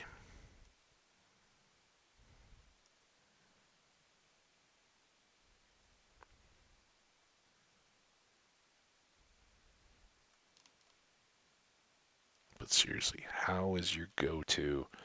I'm gonna go throw questions at the chat bot, the tech support chat bot. She's like, "Oh, yeah, this is totally our stuff." I'm like, she's like, "Oh no, it's a real person. Her name's Angela." It's a bot. It says it's a bot. It's automated tech support. What do you think that is? I was like, I actually kind of used to run these. I kind of know how they are. And that was when I was like, obviously this is going nowhere. So you guys just want me to file and say, oh well, yeah, it kind of seems like that's what we're gonna have to do. Yeah, why don't we lead with that? We could have all saved a lot of time. I could have been playing with you guys much earlier today.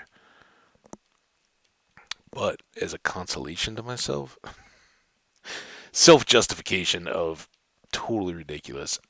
I went a place I hadn't been since before the pandemic, I don't think. I went to Five Guys on the way home, got a cheeseburger to bring home. Very good.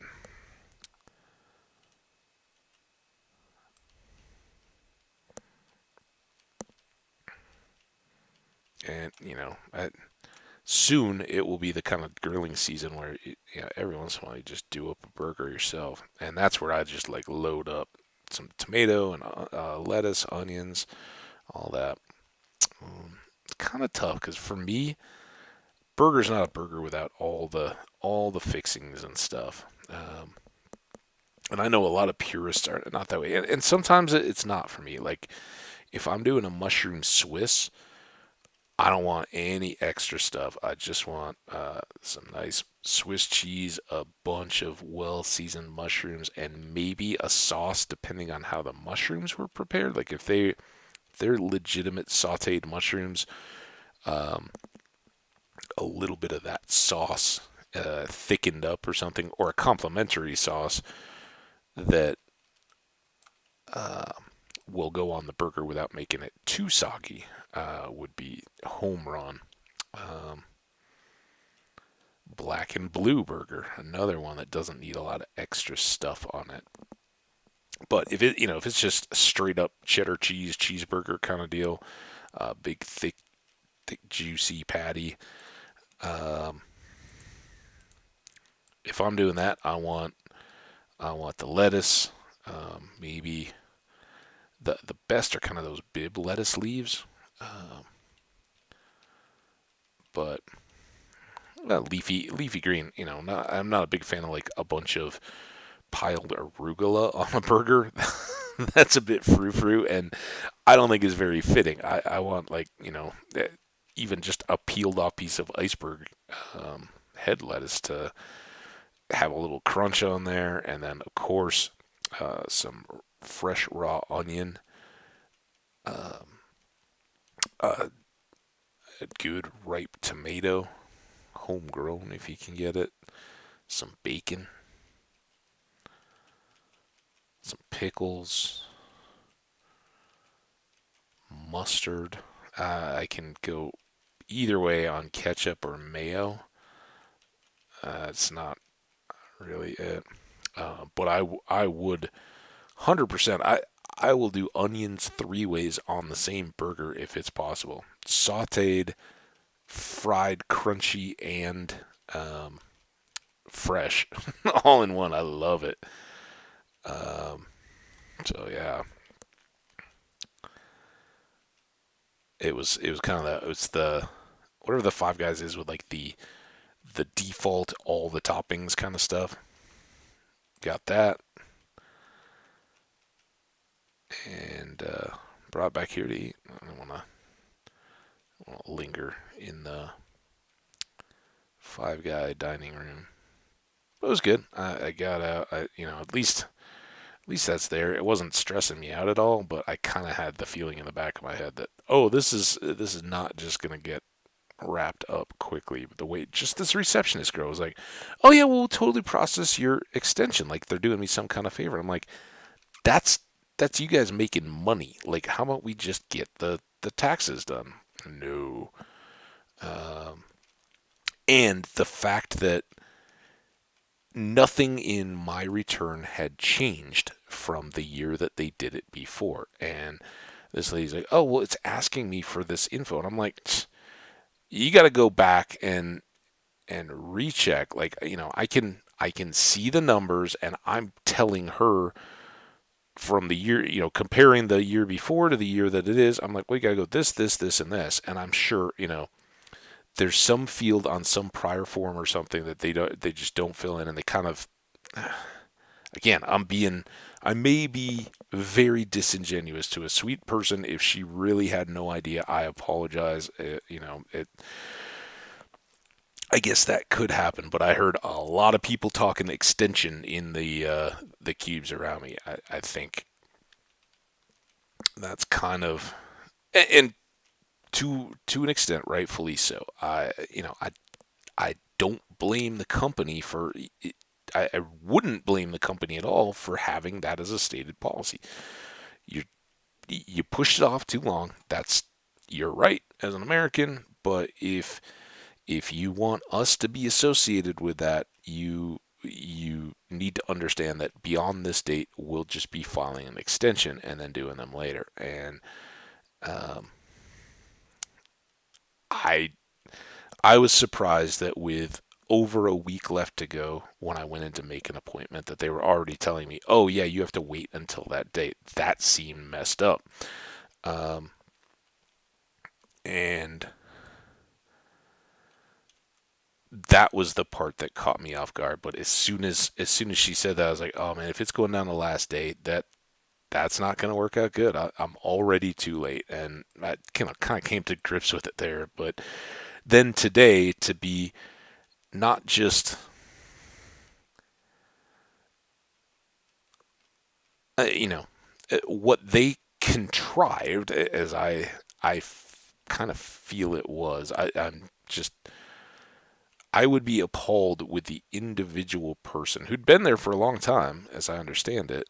Um, I would have been appalled at the level of incompetence and unfamiliarity with the tools that they use if it wasn't just a you're too you're too late and we're going to ensure that you have to file an extension. At that point, what other than you need an extra, fees worth of revenue, what's the point in wasting all that time? You're ensuring that, yeah, I'll have to come back in, and after tax day with an extension, they basically got you. Then it can be, much more leisurely for all these people to, oh yeah, we got it knocked out.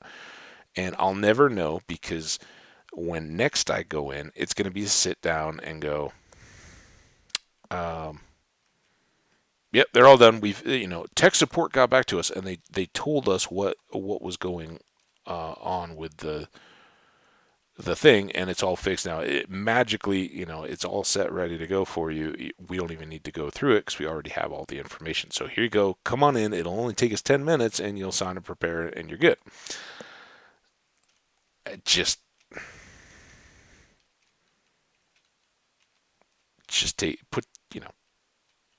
put it in as a stipulation. Respect your customers' time and go, okay, um, we'll help you out, but it's going to cost you, and we're going to do it this way. And then don't make your employees be in a position where they're contriving things that um, don't need to be done just to ensure that happens. And don't, I would, if that goes down that way, where they're like, yeah, you know hey, it's tax day, guys, so nobody walks out of here without an extension, but you need to bilk, you need to play it up that we're really doing our best for them. It's just impossible to get it all done at this point. Um, and they're asking them to do that, or it's implied or expected or anything like that. I wouldn't be able to work for a company like that. Give me a policy that I can fall back on that says we just don't have the amount of time. But then don't make me sit there and act like I can't get this to go through, or that I don't know what I'm doing. Um, that would be personally, insulting, and I think disingenuous. So I hope that I don't know what I hope coming out of it. It just I feel bad for the situation, and I would have so gladly, had I known that I was going to sit through that, I would have so gladly at the day, if they really said, there's really no way for us to get you in at this point, and we'll be happy. We understand it's a tough time. If you can't find other means to get it done, we'll be more than happy to um, process an extension request for you, and then we can take care of your taxes at the regular rate after the tax deadline. Would have made me just feel better for the woman, feel better for my morning, all that. I don't know. It's just one of those things where, and I'm sure that there would have been people who wouldn't have appreciated that, right? They need the game. I would imagine that a lot of people who really just willfully have decided early on, I'm never going to understand taxes. I don't want to understand them. I want you to just do them. And if they go in there, it reinforces the idea that I could never do this. It's so crazy and complicated. I'm so glad these people are there. It's scary and awful. So maybe I'm missing a big part of that. Maybe more people are comfortable um, maintaining a perception that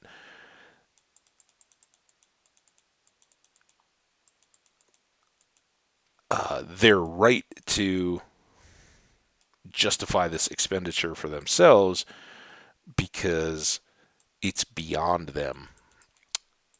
And hey, that part makes a lot of sense to me if that's the case.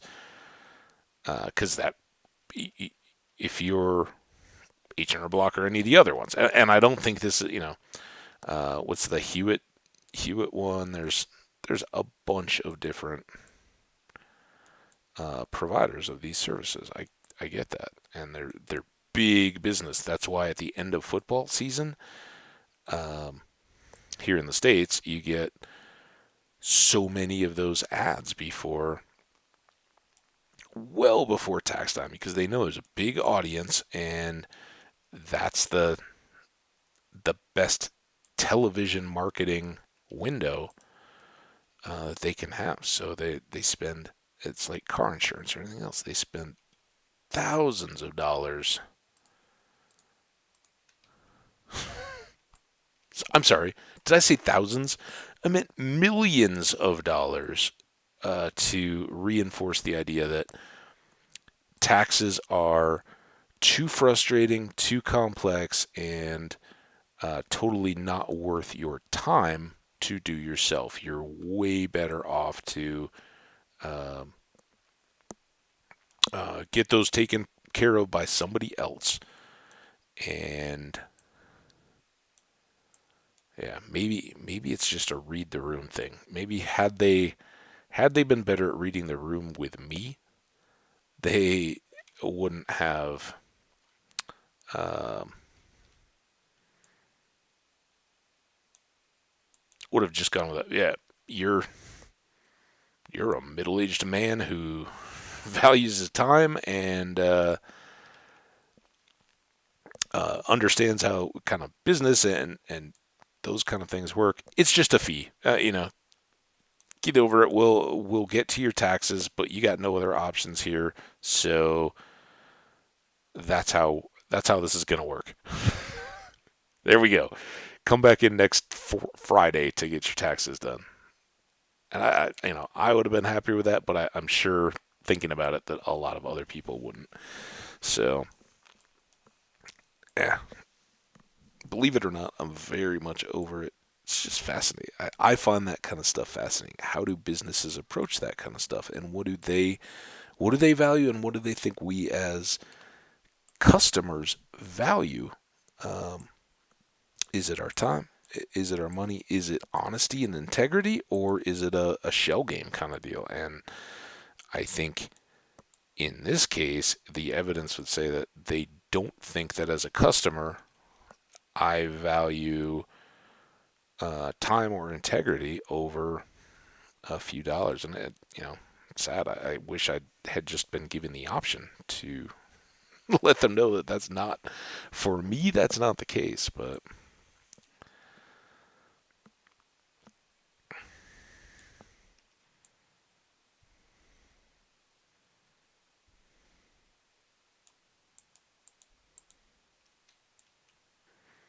so I guess here's the question for the comments. If you're a VOD viewer and you happen, like me, to have been in this position of scrambling to get your taxes done well after you had hoped, were you able to go into a big tax company, one of the big box ones, and whether it's through like a TurboTax with the assistance online or whatever, were you able to go through a system on tax day and actually get your taxes submitted? What was your experience like and all that kind of stuff? Or did you similarly hit the snag where we're gonna need to hit an extension? Please submit that fee.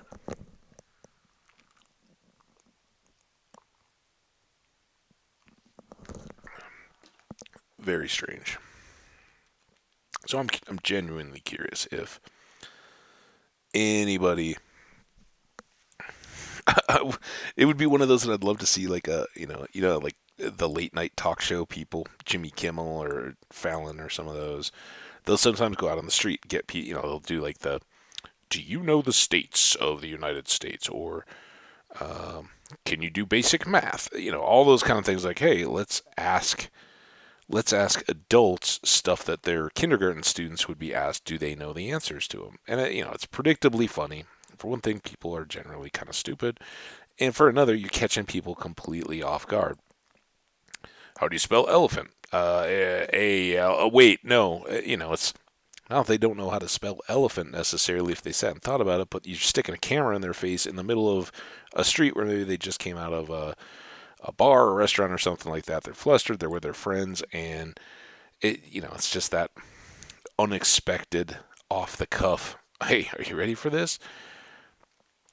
But I would love that kind of a thing walking out of, like, it's like polling places, right? The local news always has the camera out there. You can't. There's election laws and things that say you can't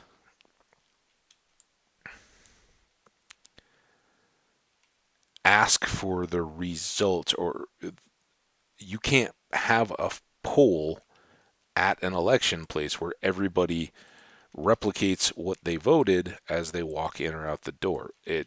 Um, it's intimidating, and it can sway the vote, because if you're posting those results in real time and candidate A it has an early lead, it may affect the results by people going, oh, well, it's not worth standing in line.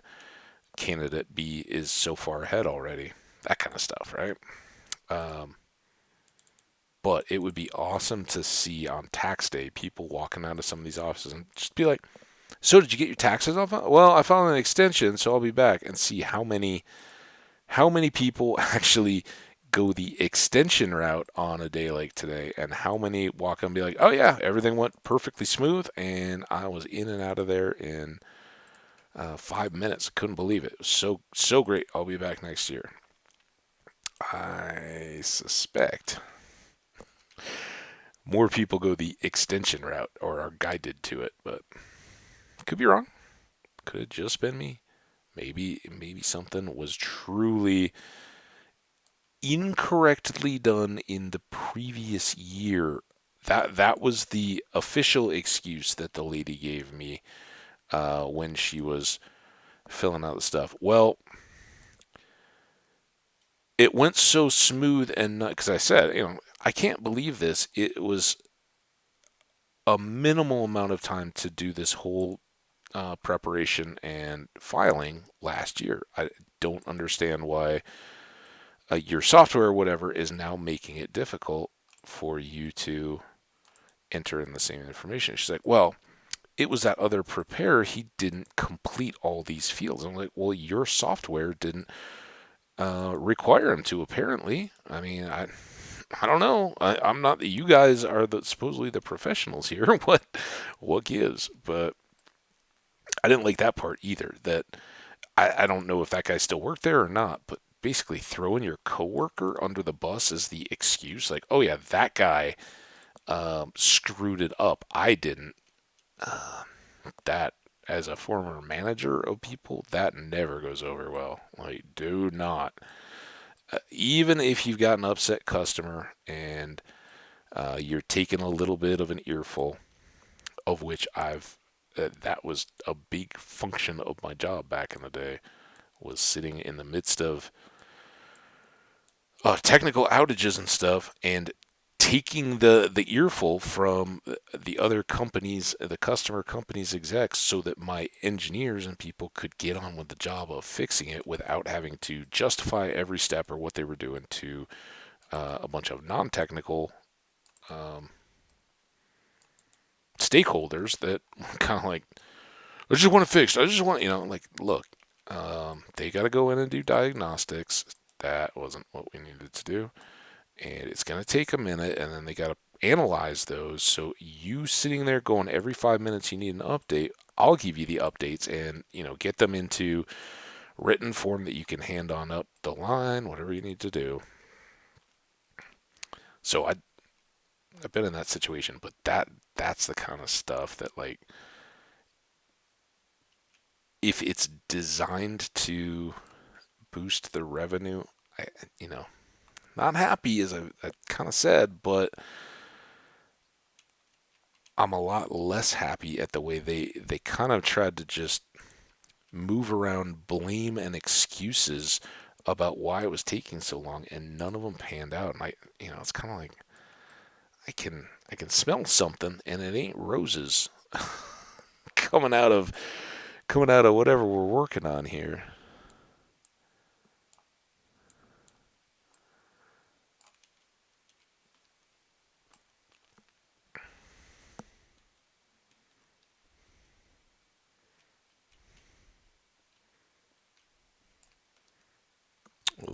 Lovely.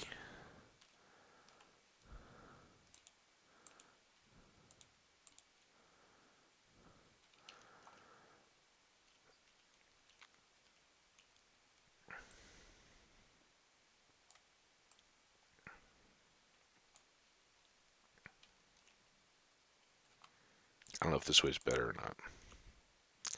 Seemed like I had a whole nother thing that I was going to talk slash rant about today. But if there was, it wasn't that good. And I kind of lost it because the tax office thing was, I thought, more conversation worthy. So let me know in the VOD if you guys have similar frustrating tax stories.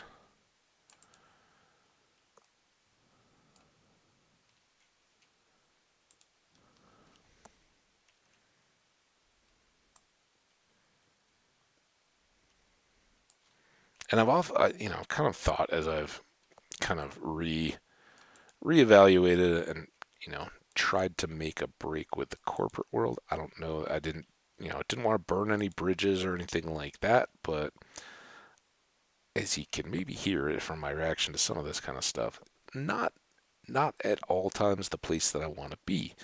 Uh, I think a lot of these practices are sort of expected uh, in our current climate, business, and markets and just culture and everything. I think a lot of people are just like, well, yeah, that's the way the world works. You got to just deal with it, and it's like it's not not how it has always worked, and it doesn't have to be the way it works if people don't accept it. And I often wonder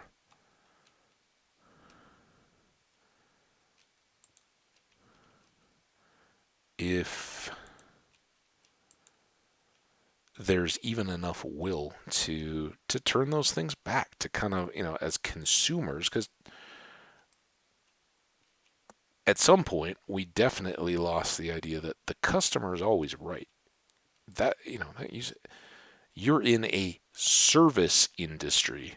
you you are providing a service to a customer. The customer is not there to provide you with income. Even yes, that you're there to make a profit. That's kind of part of the game, and I support that. But um, you know,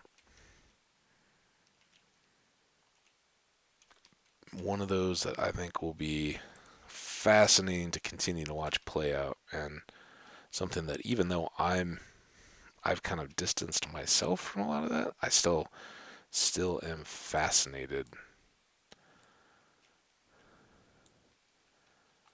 I guess it's good I did one of these. Maybe this is. Oh, that wasn't exactly what I wanted to do. Maybe this is helping us build our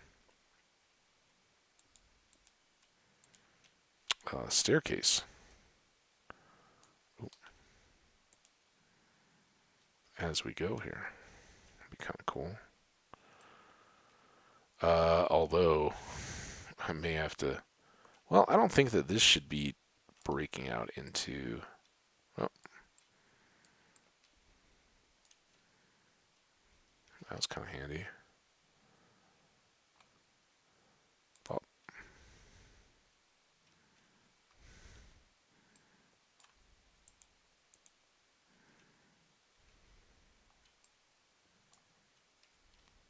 let's see if I can do. Oh, I can't because that one doesn't have anything below it, does it? We'll deal with that when we get to it. Guess we'll do that. Oh, that should have been sand. All right, here we are now at a sandy point.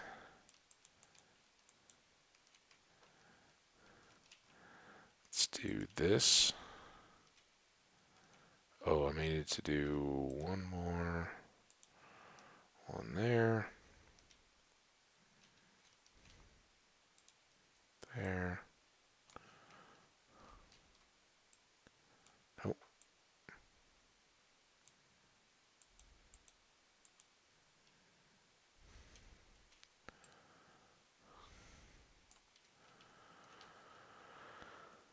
Oh, and I guess I should have done this first.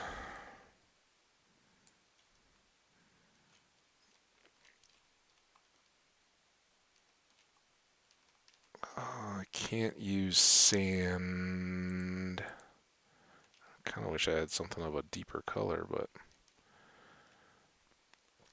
these top blocks don't have to be stone because they're going to get covered. These edge ones do, and then these inside ones don't. They can't be sand because the sand would fall, obviously. Stone. I can get.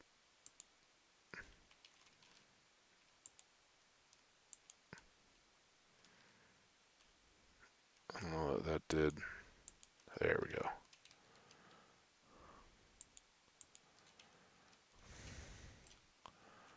No, I think that one should be good.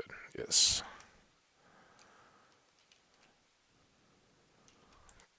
Get some light. Ugh, got more to fill in there.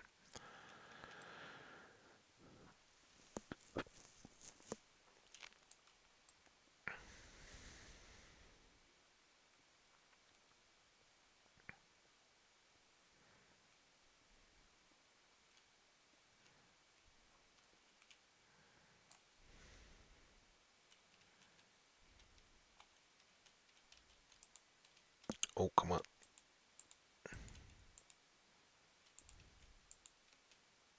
Ah, dang it. Current. That was the. Oh, now I gotta get air. That was the one spot I still needed to get to, and I blocked it.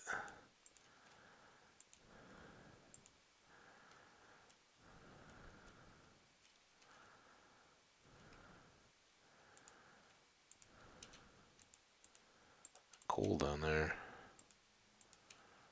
I know I'm wasting stone here, but not. It would take so much more time to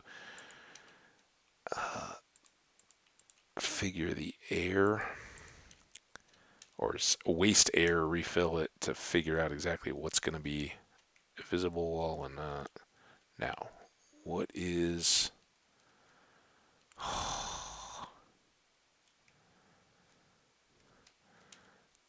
That bit can all be sand though, because then if it falls, whatever.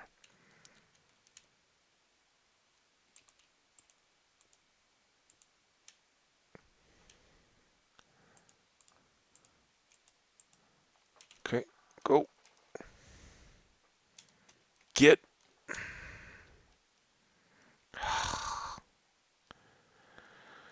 You know what we're gonna do? Some of you do. If you were right here in chat, you could let me know. You could say, I know what you're going upstairs to get out of that wardrobe chest. You are. Uh.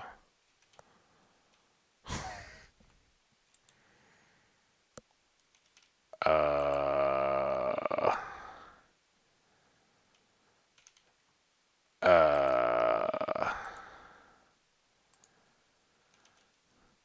Uh. Uh. Shoot. Where is it? Is it here? Oh, I never put it on anything. Hey, Antheos, I see ya. Sorry I missed you while you were in here the other day. Yeah, awesome. Thanks, dude. Oh, you're already gone? Dude, that was like 2 seconds. I was just looking.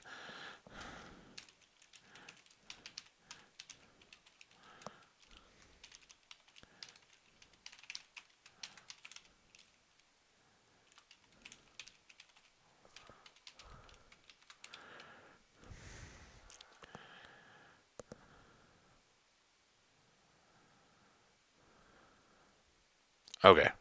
So we're gonna make this helmet.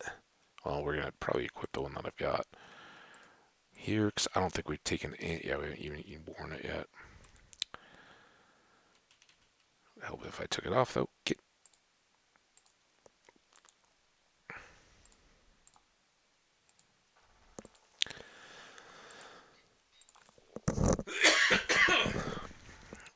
Ugh. All right. It's fun. Boom. Helmet. Now, drop off some of this cobble. Still got some stone. Let's snack a little bit. So this should help a little bit in filling up that part above the stairs. And then we'll just plaster that side with stone and be all good.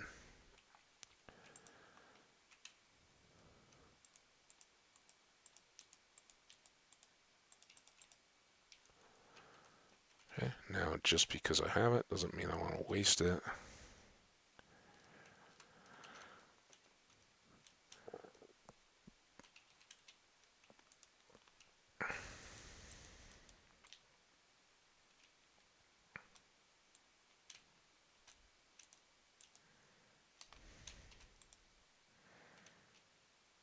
Now, is this my stone edge? It is. Okay, so we're doing pretty good here. Now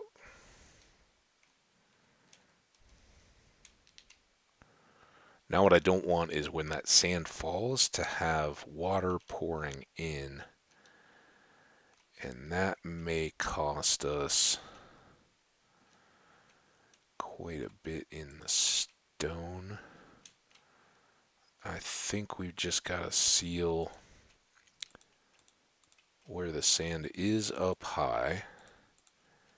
And then a little barrier around.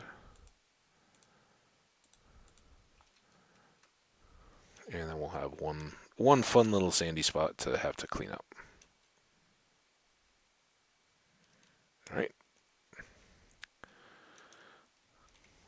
Get out. And then back to what we were working on initially.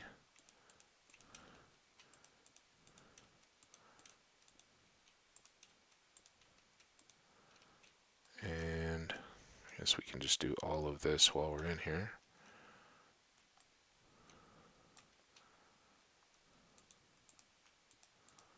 There we go.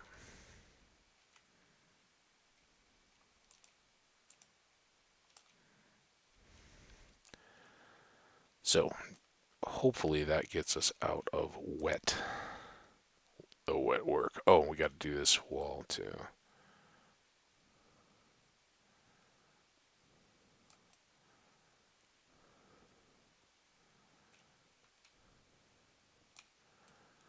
So I should probably be cooking more cobble now. Forgot to get that switched out. Do, do, do, do, do, do, do.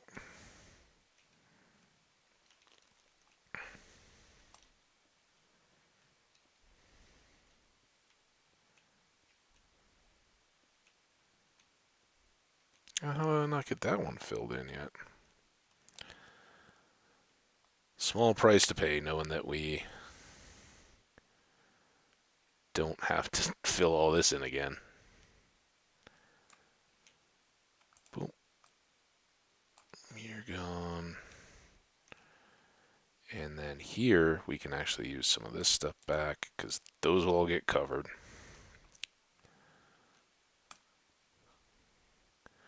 Still, oh, finally, I was just going to say, we still haven't gotten out to the part where we can make our glass enclosed stairway. But now we can. You can see we've been all the way down into there. We've got this little area still to work to. Oh, I did want to get this. These are now reversed. There. And these will all be covered up as well.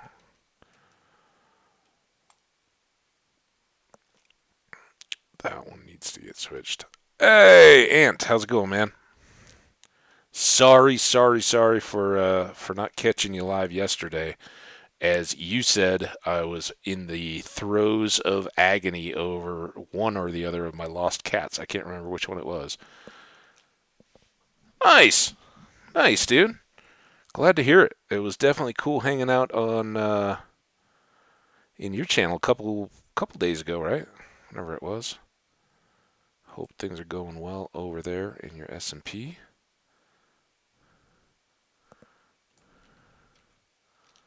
Nice.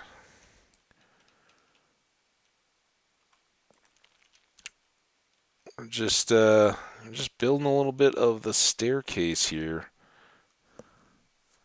Yeah, at some point. Well, it was cool catching up a little bit. Awesome. Um,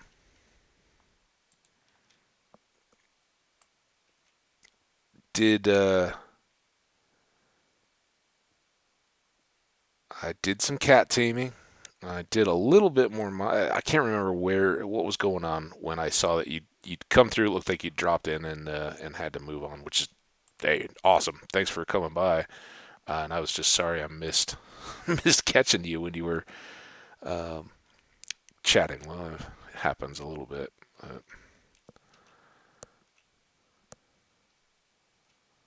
Yeah, I think so. I think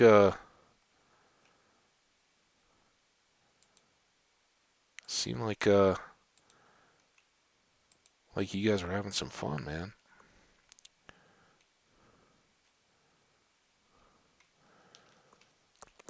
It's kind of cool. You definitely have a crew of folks dropping in and out of your chat. That was nice. Uh,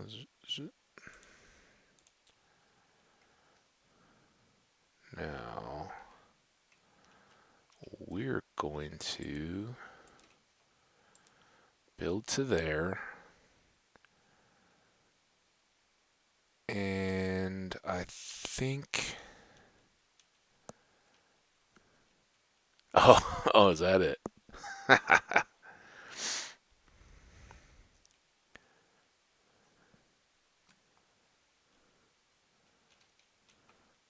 Oh, for sure. Yeah, it's. I kind of wonder, how much that is still hitting. And certainly I was a part of the Twitch community when all that was hitting, and 100% support everybody. I think it's awesome that people are being inclusive. I don't know. I just yeah, you're absolutely right. Funny, I've been ranting about my experience getting my taxes filed and talking a little bit about disingenuous for the VOD viewers. Where are the ethics in a company that like, hey, you're late getting processed here, so we're gonna just automatically make you file an extension. But instead of just making that a fee and being like, hey, if it's after the April 15th deadline, then you will automatically file an extension. We'll get you taken care of and all that, but it's going to be more expensive and you're going to have to do it. That's our policy. Instead, I went through this experience where um, a tax preparer lady, basically, from my impression, pretended that she couldn't figure out how to submit my thing for like 45 minutes of an appointment and then put me okay, now you need to file the extension that I assumed they were already going to be making us do, right? Well, it's just if you get late, and I was moving my folks and all that, so I knew I was running late. If when I set up the appointment, they'd said, "Hey, it's going to cost you extra money. You don't have to waste your time. Just pay it now, and we'll take care of you the next week." I would have been upset, but I wouldn't have been mad about it. But this was like, is it disingenuous for that tax preparer to have to sit there and pretend whether they're specifically telling that person to or whether she's taking it upon her own accord or whatever? But sitting there like, oh man, it just won't submit. It's weird. I'm trying to deal with tech support, but the chat is the tech chat, which was just like their main page, like a bot. I'm like, you're chatting with a bot right now. You know that? And she's like, no, no, it's a real person. I'm like, yeah, can we just file an extension and get out of here? So it was kind of funny, frustrating at the same time. But so, I was like, dude, that if I was in that position where a company was asking me to do that, I would be like, I can't. I'm not going to sit here and waste my time and theirs and pretend that there's an issue that isn't. That would be like job hell, just so that the company can make an extra fee um, at the same time, right? I get it. We want to make a fee. If I can tell them up front, hey, you got to pay the fee anyway, and then do whatever, say, hey, these will be processed. Let me get all your forms, get it all ready to go, and we'll be in contact next week to get it submitted. I'll do that. That's fine. But I'm not going to pretend that there's an issue and then pretend to try to solve it while I'm doing nothing. So I was like, that's disingenuous. And for the tag, what you're talking about, to get back over to it, if I want to cook, yeah, we can get 3 full stacks. If you're just putting that up, because I don't know, in my life of my age group of people, I don't know anybody that has a problem this day and age of people being lesbian or gay or transgender or anything. It's fine. I think, and it's kind of like the Black Lives Matter and all that. When I was growing up and most of my heroes were African American, it's like, why is that? Why is that even still a deal? I thought we moved past that, and anybody who expresses that kind of gets hammered down. So it feels like it's a little ingenuous, and just piling on to. I want the clout. It's like Twitter tags and all that. I want the clout from having said something that everybody agrees in anyway. I don't know. I know growth is kind of important, and making sure that Twitch or whatever is promoting your channel is important. But when you scroll through the directory and you see that 9 out of 10 people have something like that, you're not getting that much more anyway, right? And I'm not here. I'm not here really to talk about social issues. If things happen in my life, like the tax thing, I'll talk about it. I'll laugh. Um, but I'm not here to promote any particular agenda. I'm here to play some Minecraft and chat with people, and see what they want to talk about when they pop in. And people want to come in and talk about what their sexual preference is, as long as it stays in the bounds of somewhat decency. I'm cool with that. That's fine.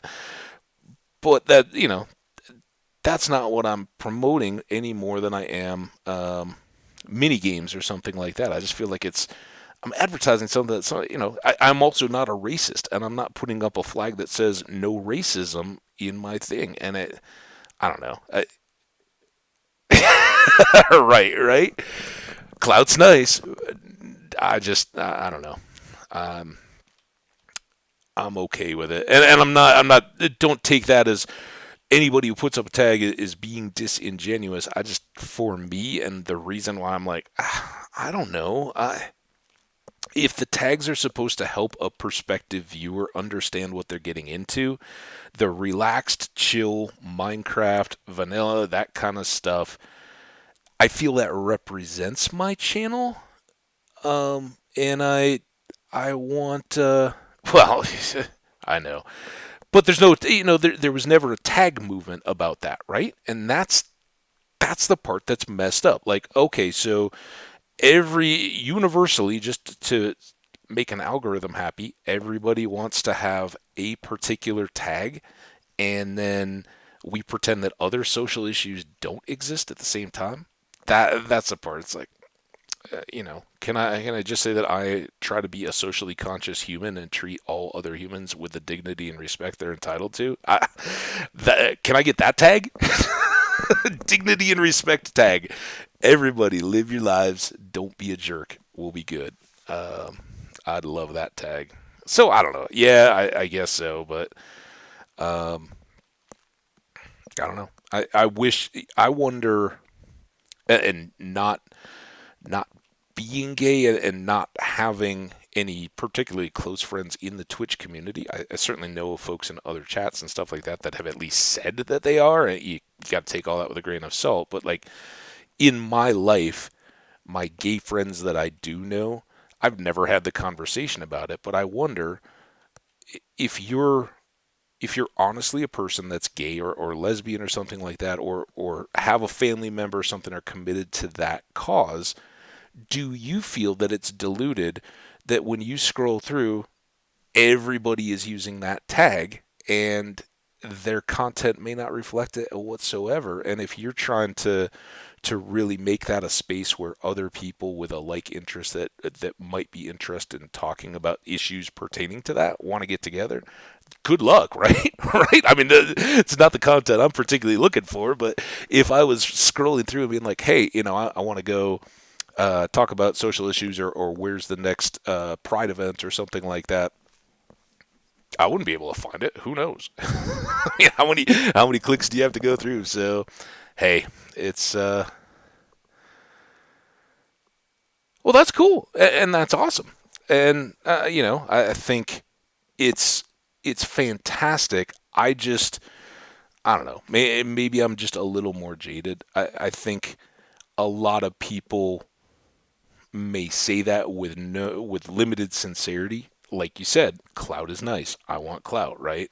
So I'm going to say something because nobody knows who I am in real life, and I'm just going to make that representation, and yeah, it's cool. And younger people are certainly a little more interested in growing their circles. I'm at an age where I'm like, circle? I got my friends. I know who they are. If I meet cool people, they may get included, but I'm not going out of the way. Like, I need to go meet some new people or anything like that. I got more than I know. That's code for old, man. You call me old? Don't be age bashing. Come on. But yeah, I grew up in a world where the internet meant text, like it was Yahoo Spaces or something like that way back in the day, and it was like basically, you're on like dial-up modem and all that, and you're you're chatting, you're text chatting like a chat, but it would only be like maybe five people in a room or one or two.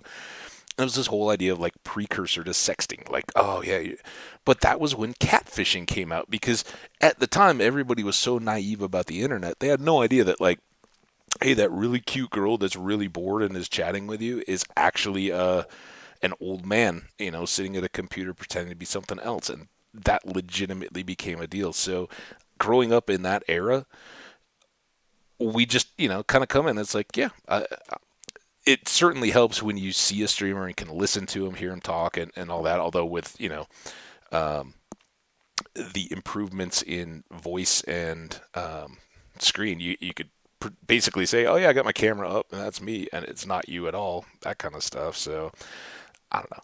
Grain of salt, right? Like, yeah, everybody's that because they want to live up to the tag that they just threw in, and oh, they're so that. If I guess I'd rather just have a few folks in my chat that like the content and want to enjoy it. That's why I appreciate you coming out or around, man. I hope you're enjoying the gameplay and all that, which now I'm not doing because we're talking. But it's it's just kind of one of those, man. You spend so much effort portraying an idea because that's what is being, hashtagged, right? That's the LBGTQ plus tag in Twitch. So everybody goes so much around like, oh, I've got to live up to the people that came here because of that tag, and now it's gonna go. Yeah, no, I hear you, but how many people come across, and I think to my, to what I was saying earlier about that tag, and certainly understanding why you would use it. I think by now people are very much, yeah, the tag is there. You may drop some lip service, but how many people are really really going. What did I? Oh, it's down here. I'm looking for glass. How many people are really going further with it? I don't know. Um, yeah. Again, I'm also very much not looking to make RL friends. Twitch friends, absolutely. I think it's awesome. I've met so many cool people, both through YouTube and Twitch, um, that like to check back, kind of keep a an idea of what you've got going on in your life, and will keep reaching out in regard to it. So I think that's really cool. Um, but I'm not I'm not looking for anybody that I'm going to then meet up with in RL and hang out with. That's um, like I said. You get to a point in your life. I've already got a lot of friends. I have to hang out with these people too, kind of deal. I want to be able to hang out here when I'm playing games, or watch you or somebody else playing games, and kind of leave it at that. And that's where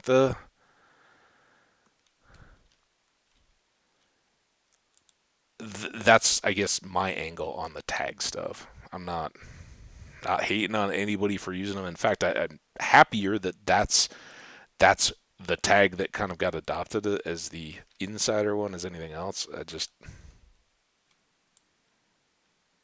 didn't come here to chase things, right? I came here to just have a reason to be able to document and play the game my way, something I enjoy.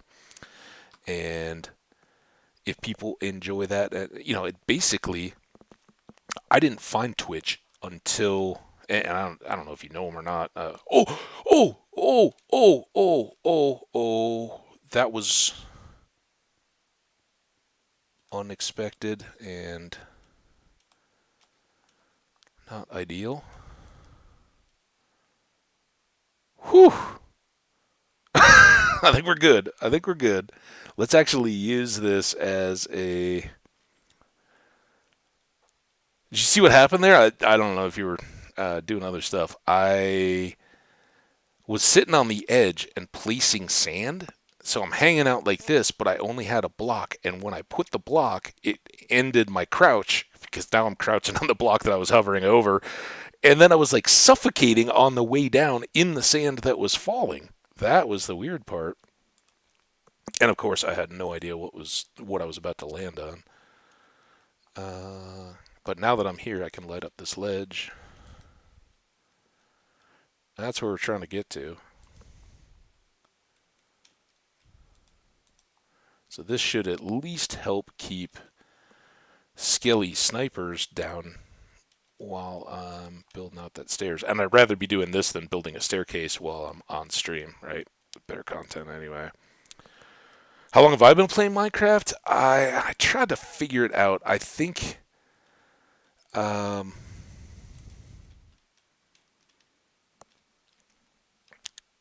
well, my nephew is 18, and he was a little kid when he was the one that was like, "Oh, I'm playing this awesome game, Minecraft. You should check it out." And he's long since outgrown it and been like, "Yeah, Minecraft, whatever." He kept playing mini games for a long time, but now he's like, "Yeah, I'm kind of done with that." And here I am still playing, but that he was maybe 7 or 8, so 11, 12 years, something like that. It's been a long time. I was here right around the Halloween update with the bats. Whenever I think that had just dropped when I loaded up the game and started playing.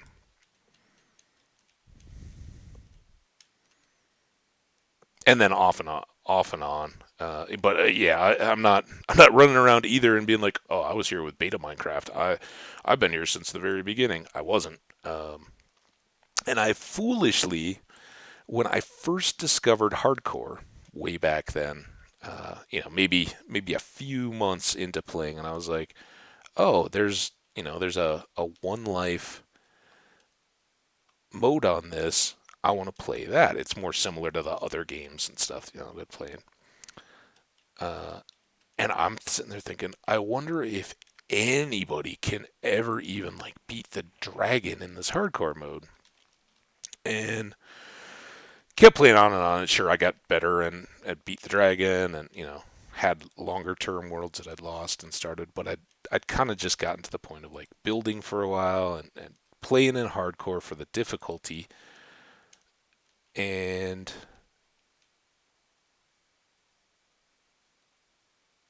oh, that's not that's probably kind of comparable. Um, what was the update in?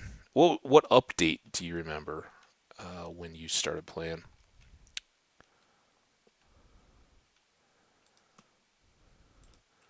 Like aquatic or um, some of those.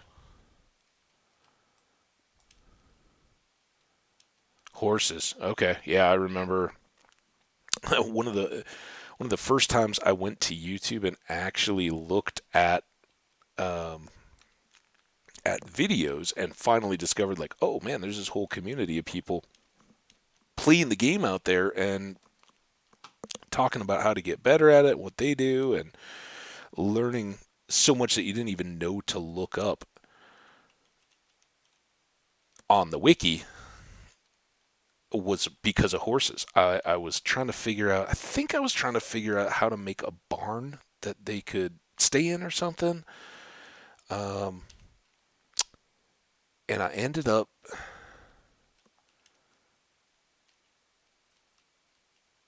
finding like BOO or the one that I really ended up watching and kind of got me into the whole YouTube videos and all that stuff was Paul Soares Jr. over on YouTube and the Survive and Thrive series and all that. But that wasn't hardcore.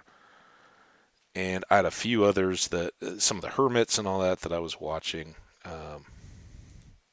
back when Jenny B was still in Hermitcraft, and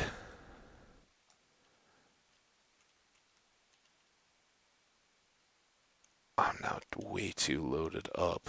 What?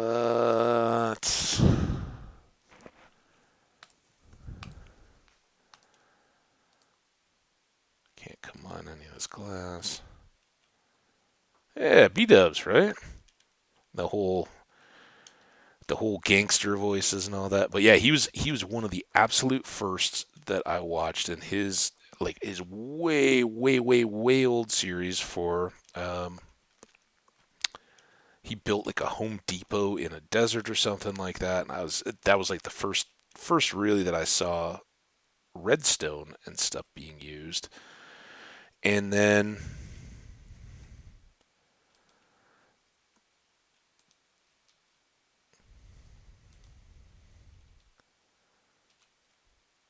did I block that? Where did that? Whatever. Um, but yeah, round about 17 or 16, I was kind of getting fed up with some of the. I hate that they stopped catching those Skelly. That Skelly stopped shooting at creepers. And I don't know if that's just tougher now or if that's a no-go, but that used to be my favorite, like mid rock clearing or dirt clearing time was once I got a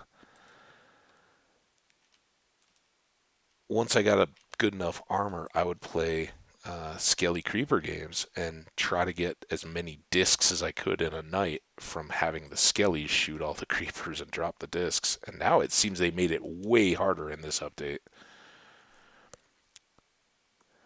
Yeah, Mumbo for me more than Iskal. Not you just there's not enough time in the day, and um, so I kind of pick and choose. But yeah, I'm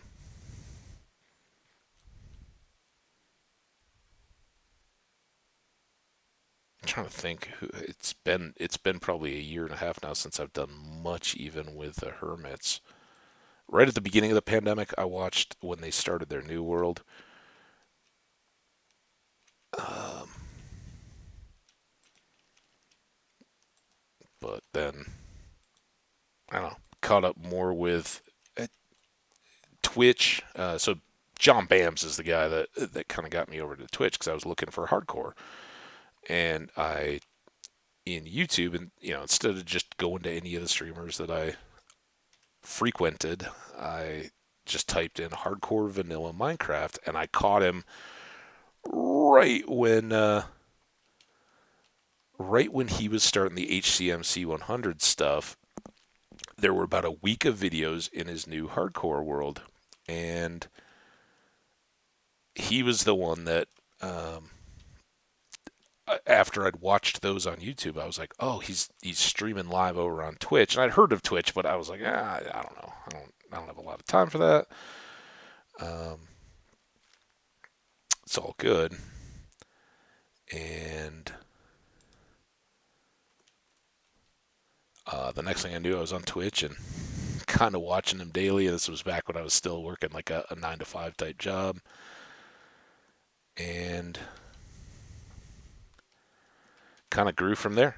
Started like anybody else, started getting to know the community, and that was right about the time that Phil lost his world. So did you come?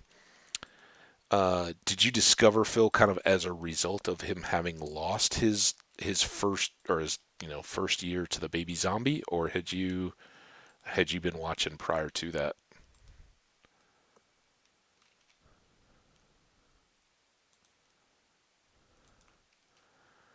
Because I think that Phil baby zombie thing was just a huge part of the vanilla Minecraft resurgence that happened about that time, and then just led right into the pandemic. Pretty amazing stuff. So many creepers. What's going on, guys?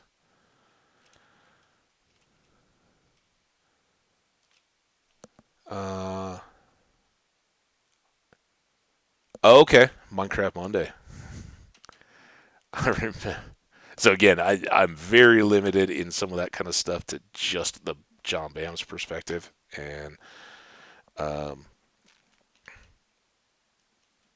he did like one Minecraft Monday. I was so excited that he dropped Technoblade in the game of Spleef, or it was some variant of Spleef or something like that. It was pretty funny. He's like, nothing else could be better. I've had the best day ever. I beat Techno.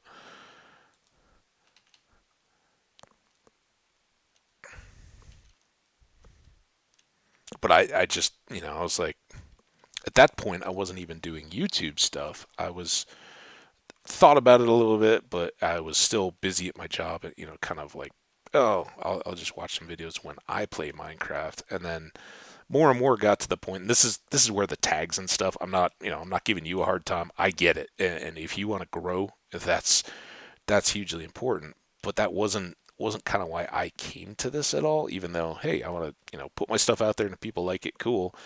Um, I was playing hardcore, and so many cool worlds that I'd started to build, or had for a year or whatever. I'd have really cool stuff, and then because when my worlds go, just like I do in the videos, that's it. It's gone. I turn around very quickly, figure out what I did wrong, try to make a note on it, and then I delete it. It's done. I don't go back and spectate it. I don't play it again. But I was like, man, I put a lot of time into this game over the years and built some cool things that I'm never going to get to see again. I'd like to, even if nobody else watches them, I'd like to have them there so I can go back and check um, on some of my old worlds. And I started out doing this kind of format on YouTube. I was doing 4 or 5 hour videos in YouTube because it was easier, right? Just play, no dialogue, or not. I'd talk a little bit, but not this much, and just kind of rack up my world. And I started, amazingly after a couple months, started getting one, two, and people were spreading the word, and um, bringing folks around, going like, hey, this is cool hardcore stuff. And I was, they were content creators. We were sharing sharing feedback back and forth, and a lot of it was, hey, the stuff's too long. You've got to, don't go for the long format stuff. And right at that time, YouTube was trying to get into the shorts and all that. And I was like, well, again, I got to do what's right for me. But an hour per episode is kind of what I settled into over there. But it was worth, it's just a lot of chopping and like, oh, okay, I've recorded like 3 different episodes today. I got to process them and wait for them to update before I can go on to the next one. So Twitch is actually the format I want to be in. Right? It's conducive to my play. If folks do get to know me, like you and a few of the others that have come around, want to come in and chat and say hi, I love it. I think it's awesome. Otherwise, I kind of just keep in mind I'm gonna make these into VODs, so I keep. You think? Um, we haven't even seen a chest yet. Let's make sure it's got some chest in it first. Hi, Spideys. We do have at least one chest. I would have. I need to not die. I'm like, yeah, I'll just keep hitting them. They're hitting me. Um,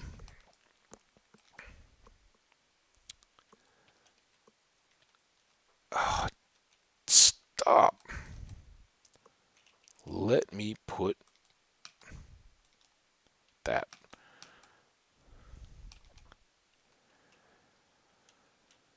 Um, yeah, I haven't seen a lot of spider. Oh, dude, instant.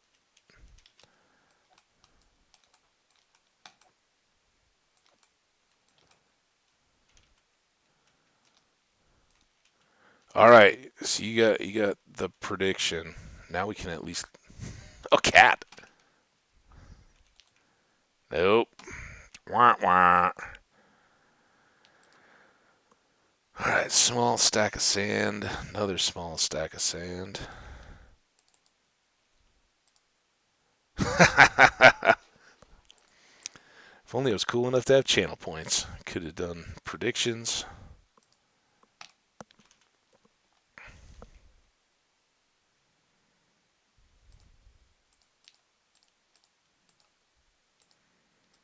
I mean, I guess that is my first disc. That's kind of cool. I really shouldn't have brought all the glass.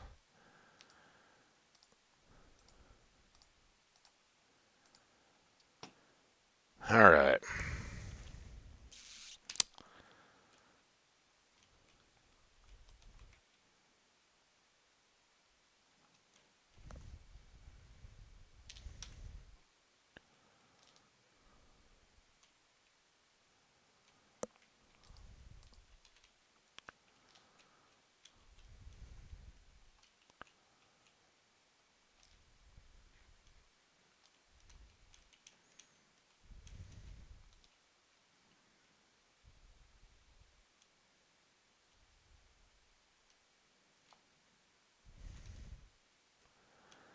Now, we want to go. Think. Oh, we do have good coal now. Let's grab up more of this. Oh, dude.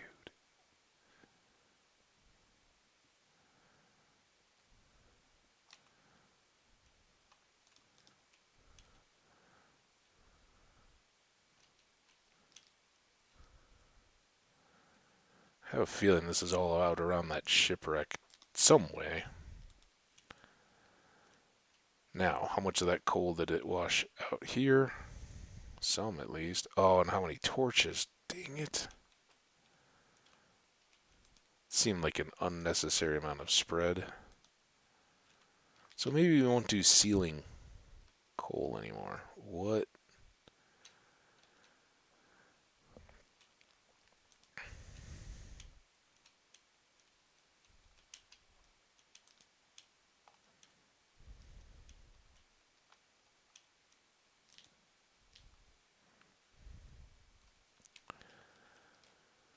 try to get some of that clear. This will probably make it a little more dangerous.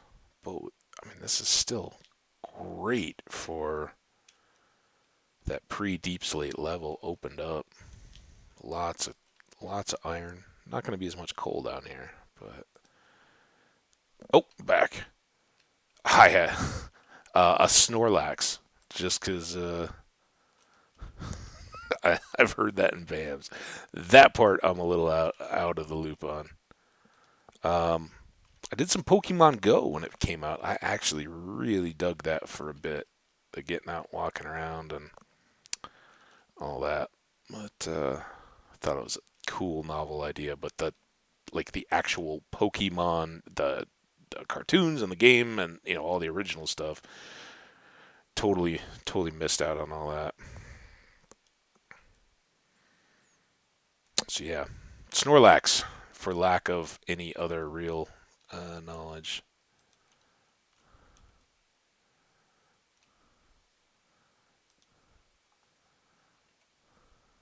How about you? Fill me in, educate me on what what I should know.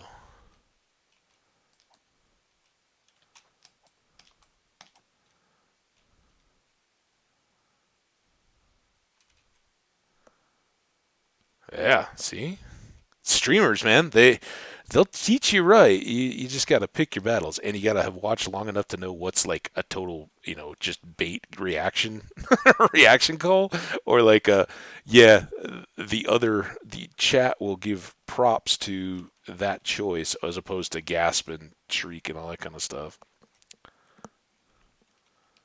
But like I didn't say Pikachu or something like that, right?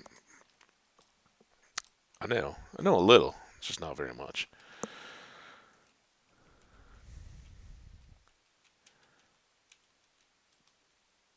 We're still supposed to be going up, but I was in in just a tiny channel. I don't even know if it was last night or this morning. It was last night. Guy I'd seen playing some hardcore. Another. He might even be a little more old timery legitimately than me. I'm not that old timery, but this guy a little more so. But still kind of the same.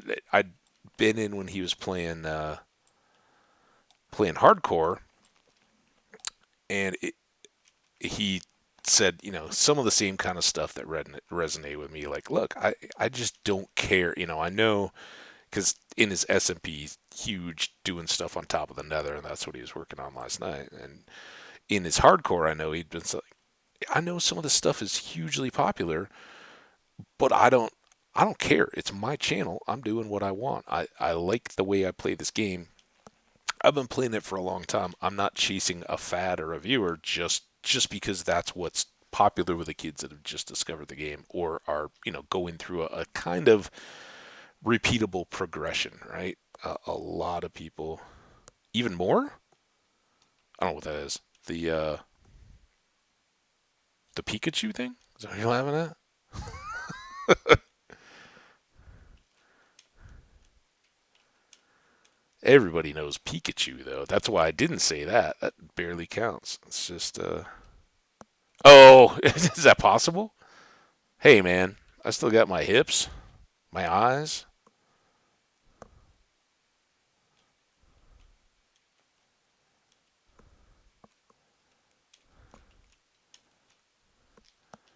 All right. Now, let's go.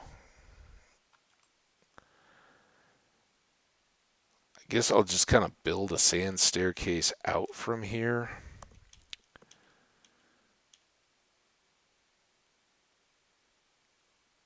For now, until I figure out how I want to build out the stairs. The radio, badly. No. When I was a kid, I played the cello because everybody in my this was like first, second grade when no, it was probably like fourth grade. Was that when you started like band, fourth or fifth grade? So we had this, music class, and it was like, oh, everybody needs to pick an instrument, right? And so every boy raises their hands like, I want to play the drums. And I'd been the same kid, banging on pots and pans and all that kind of stuff. Makes a lot of noise. I love it. And the only way the teacher could kind of separate people out was like, if you want to play the drums, it would really help if you've taken piano lessons, because then you know how to read music and you kind of know a little bit more about tempo and keeping rhythm and all that kind of stuff. All good things if you want to be a drummer. Uh, I hadn't, so I was kind of like, oh, well, that means I'm not included. And I didn't, too young, whatever. I was just like, okay, that means I shouldn't do it. So I didn't even ask or try. What the? Where did you come from, pal? Um, that's a little concerning. I'm guessing maybe he wandered in from here. Are any of these doors open? Oh, huh, weird. So anyway, the next up was oh, I'm not knocking on the drums. I wanted to be a drummer. I was huge on the drums, or wanted to be, but never got into it because teacher was like, you gotta play the piano first. So the next up, everybody wanted to play the trumpet, right? Oh, well, if you're not gonna play the drums, you play the trumpet. And the teacher's like, oh, you gotta be able to like um, do this weird pursed lipped whistle if you want to be effective on the trumpet. Didn't just like hand around a trumpet mouthpiece and be like, blow through it and can you nice. We'll see. Oh, there you go. Cool, man. Congrats. Um, so I tried to do this like weird mouth whistling thing, um, and basically just sounded like I was blowing through a straw. It didn't work. So I was like, oh, I can't play the trumpet. Well, my older sister played the clarinet, and I was like, I don't want to play that. Reed instruments, they're all squawky and squeaky. I don't want to do that. And about that time, the teacher's like, well, we really want some kids over for the orchestra. How about if we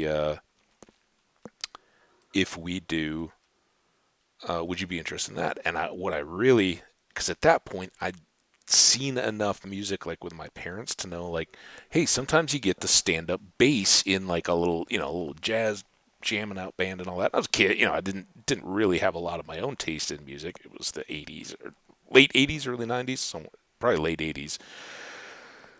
So it wasn't like, oh, these are the inspirational musicians. A lot of stuff was synthesized and all that, but um, I'd seen quartets and stuff like that with my parents if we'd go out to dinner or something. I was like, oh, maybe stand up bass. That'd be kind of cool. You could get in the thing. I was like, okay, well that's fine, but while we're starting you out, you can take a cello on the bus. If you play the stand up bass, you can't. And so the stand up bass kids were all the kids that were like close enough to the walking to school people, and I got a cello. And as you know, probably from Chicago, although if you play drums and piano, not so much. Although pianos are sensitive to it too.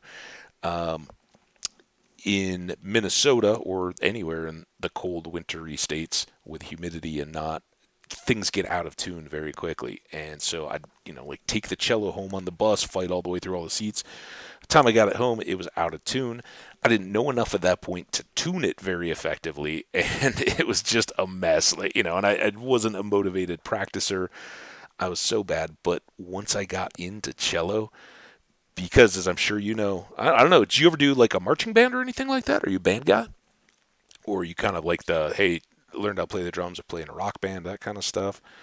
Whatever the case, when I got into like middle school, they were like, oh, you're in the orchestra and you're a guy, you play the cello, all that kind of stuff. Like, we want to boost the numbers for the orchestra. Oh, okay. Nice. Jazz band. Right on.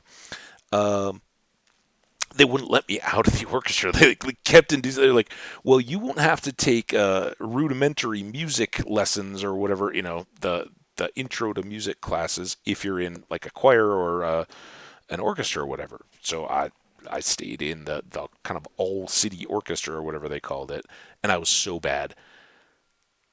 Hey, what's up, Reaper? Can I call you Reaper? Reaper.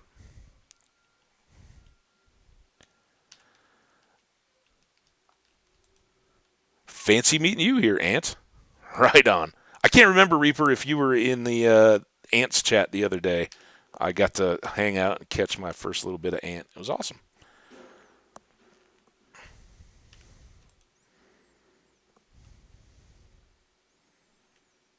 Cool. Well, nice. Glad to have you here, man. Fancy meeting the two you guys hanging out.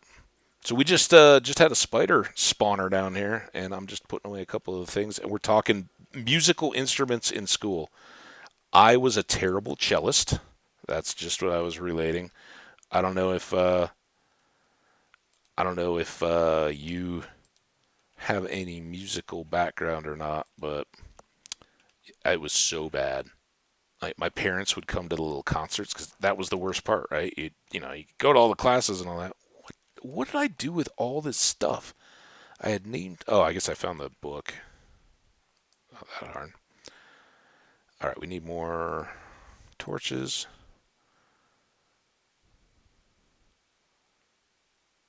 Yeah. Um, so I would go to these concerts, and my parents would be there, and they knew, like, hey, weren't you supposed to like practice for like 8 hours last week? And I like never moved the thing, it was all that. And awesome, man. Congrats, tenor, huh? The kid, my buddy across the street when I was in school, played the bari sax. That was another big instrument. So between us on the bus, man, me toting around the cello, him toting around the bari sax, it was a lot. Uh, but we'd have these concerts, and I'd already learned. Like, and I think the teacher might have even been in on it. It was so bad, and I was like just not good. They're kind of like, yeah, it's cool if you don't make a lot of noise. Just kind of, take a back seat as the others play. And I wouldn't even touch the strings with my bow. I'd like finger, but I keep keep my bow like barely touching the strings instead of pressing into them at all, so I wouldn't make any noise. And my parents would be like, oh, later, like years later, they told me, they're like, we would be so embarrassed at those concerts because your bow would be moving the opposite way of everybody else in the orchestra's bow. I was totally not even faking it in time. It was so bad. And I was like, why don't you guys just kick me out of this? Like, I'm not good. No, no, no, no. You're trying really hard. Keep it going. Orchestra, yay.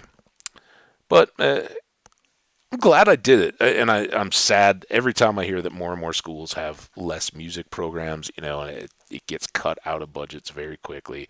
I think that's bad. I think it's really good to learn to read music and to appreciate it. So even though I'm not a gifted musician by any means, I think my appreciation of music goes way up for having tried and having endured a few years of. And I sang in like a choir when I was a kid and all that kind of stuff. Puberty took care of most of that, but it's good.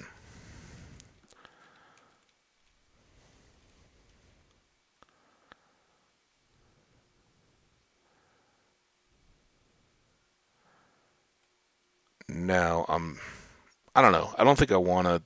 I think I'm going to go back down and have more adventure time as opposed to.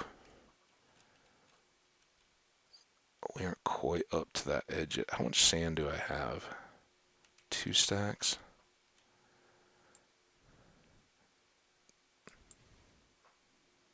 Try to keep these a little lower. We had. Yeah, exactly, right? No, no, no, no, no, no, no. You got real potential. We just keep it up. Keep trying really hard. Exactly, man. Um, yeah. So Reaper, we we had an adventure on the sand. I was crouching like this. The sand stuck on that top block, and that was how I ended up lighting up all this lower area. Took a big dive. Yeah, heck yeah. Ant often plays his hardcore world while lurking here. We were talking in the chat about how I think your stream title was like, did a little off screen mining. It's like, hey man, I feel like I'm a part of that when Ant's hanging out here lurking and working on his hardcore world. I feel very included. All right, now I want to.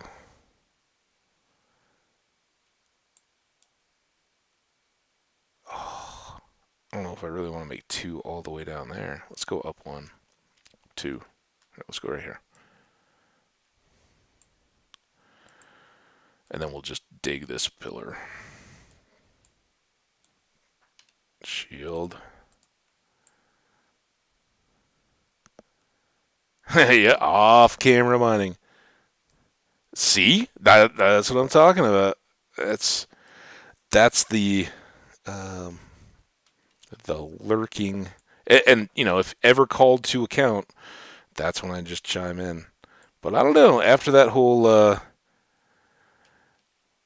what was it you did that caused your whole world to like shut down or something like that? You had the whole panic, had to restart the stream. That's like me worthy mess up, dude. I expect more from you. Me, I'm the one who's stream like I forget to turn on the mic or take down the slide that I put in front of the screen, so everybody's just looking at my horrible MS Paint stuff in front of the game for an hour. I'm like, oh yeah, I should have fixed that. That was it. You almost lost your God Armor stuff. I remember.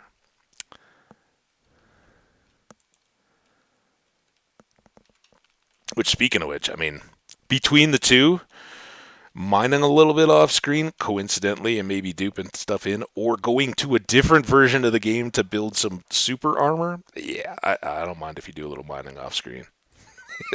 You're fine.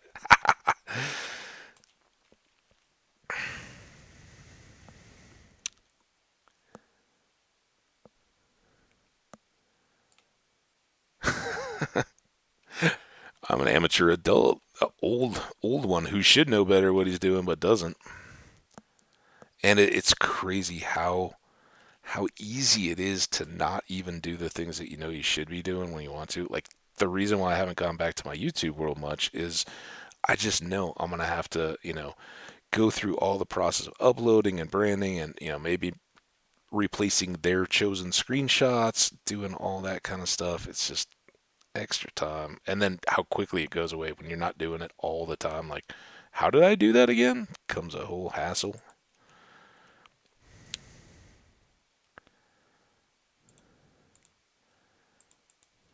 Oop.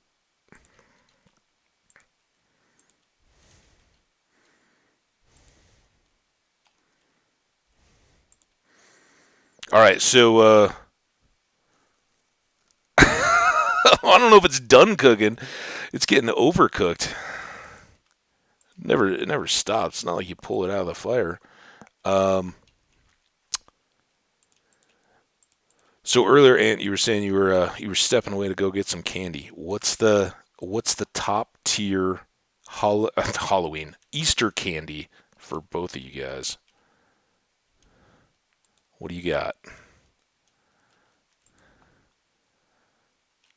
Not necessarily what you got, although I hope you got whatever the top tier is. But what's the best you got this year, and what's the like absolute go to top tier Easter candy? Chocolate bunny, solid or hollow, or like filled?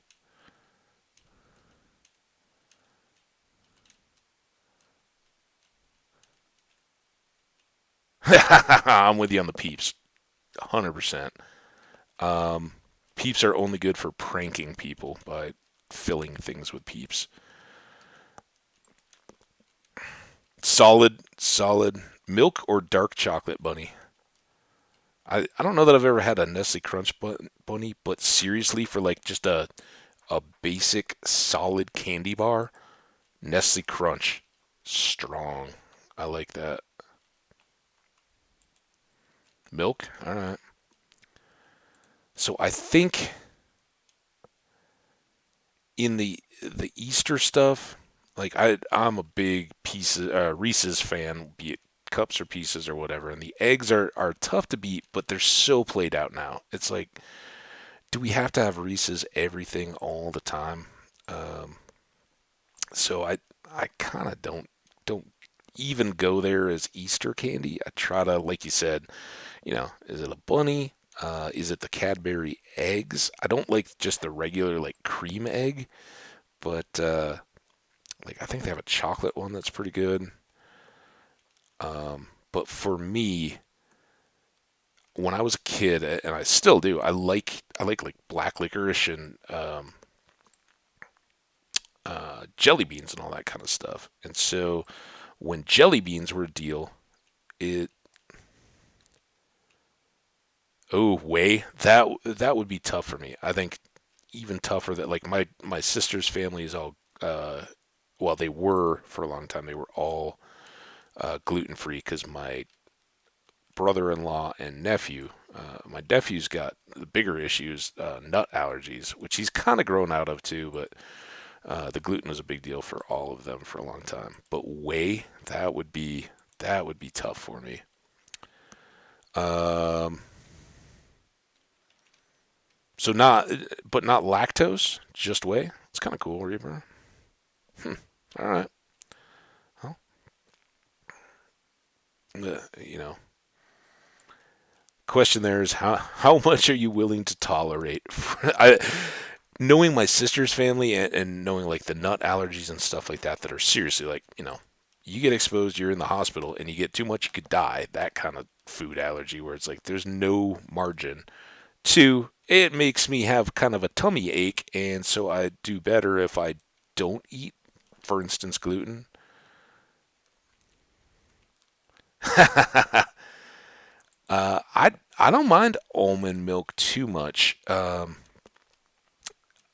not a big fan of like the soy milk stuff, and of course I don't have, as far as I know, I don't have any food allergies, so um, I'm pretty much your standard 1% milker when I do, but I don't know. I don't. It's pretty rare nowadays that I just like, what, I want a glass of milk. I use it for cooking, that kind of stuff, but I don't even really eat cold cereal much anymore to where I would like, have the cereal bowl worth of flavored milk. It was kind of good though. I miss that sometimes. And chocolate, yeah, and that's if I'm gonna have a glass of milk these days, I'm gonna make some chocolate milk. Dang it. Otherwise, why waste your time? Oh, oh, um, whoa. I didn't. I thought there might have been a zombie. I didn't know there were two of you down there though. Oh, you didn't like that? You like that? Um,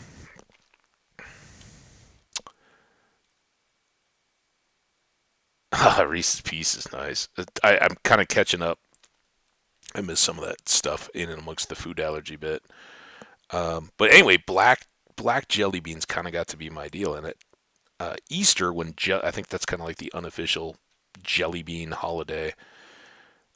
Occasionally, Brock's would have like the all black bag of jelly beans, and graduation time and all that is another time. Like graduation, black coat and cap and all that kind of stuff. So people would get them for, I guess, decorate.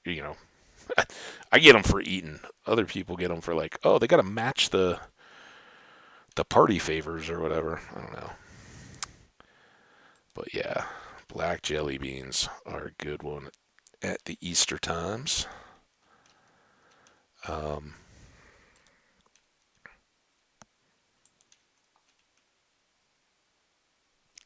I don't know that there's too many other candies. Hope you guys got some good grubs though on the holiday.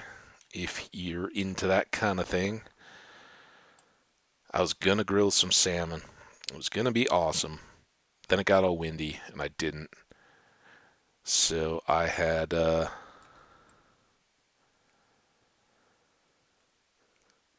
like Mad Scientist chicken pot pie concoction instead.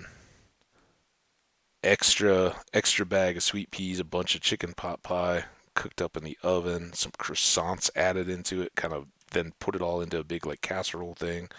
Melted some cheese on there.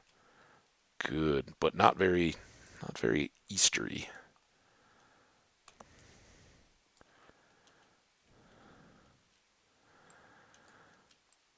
I'll break then.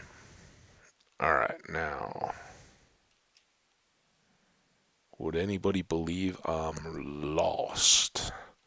Still trying to get to the. Okay, this way is gonna go. Let's clean this up. I don't think we need this big waterfall anymore.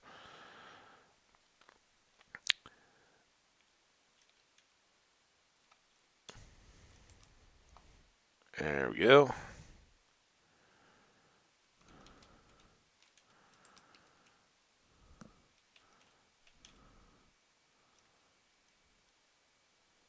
Uh, totally up to you, honestly. Um, I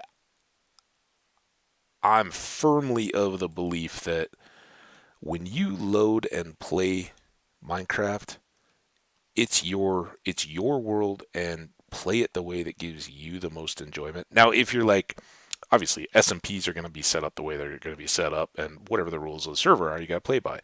And if you're entering a challenge or a competition or anything like that, you got to you got to comply. But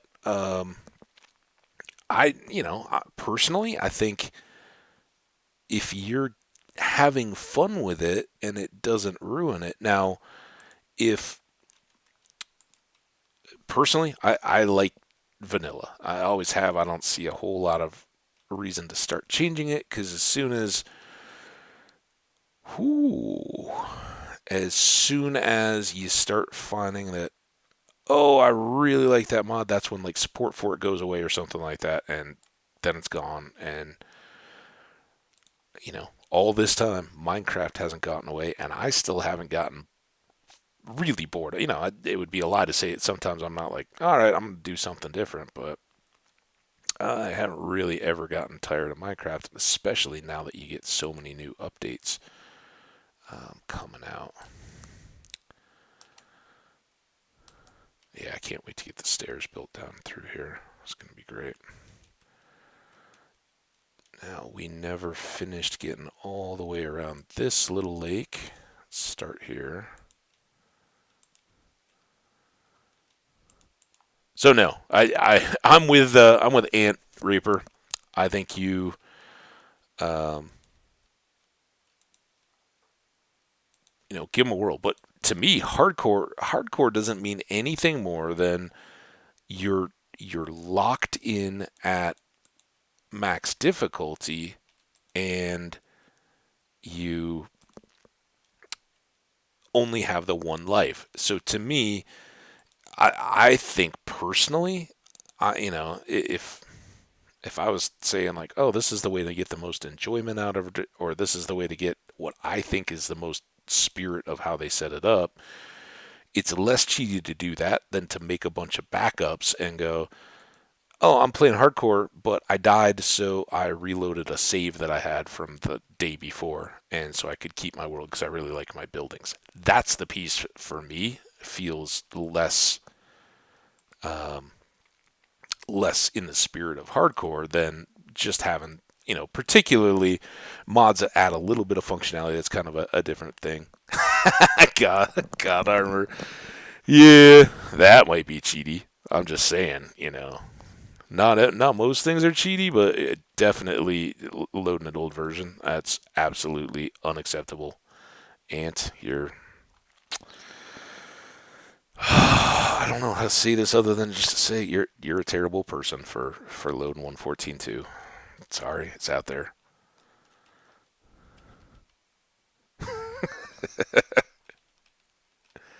Uh huh. Yep.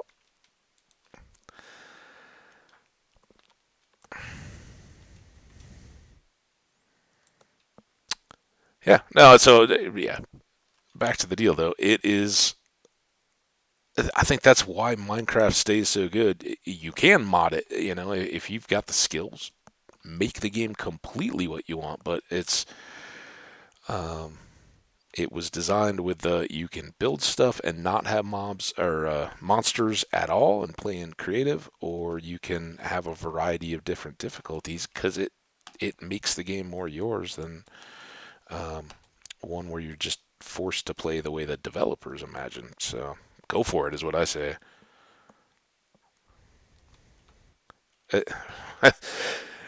Reaper, when you before you came in, we were talking and we were talking about like people being disingenuous about stuff, and I think that's the deal, right? What I hate is when you get into a stream and it's like it's listed as, "Oh, I'm playing some hardcore Minecraft today," and you go in and look, and the hearts aren't even changed out, or the hearts are changed out, but like there's no difficulty built into the game. It's like, if you're just playing, play. If you're if you're streaming and you've got a chat and you do load a bunch of mods and some of them give you, a definite advantage. Oh, I don't have my shield. That's why this is not working very well.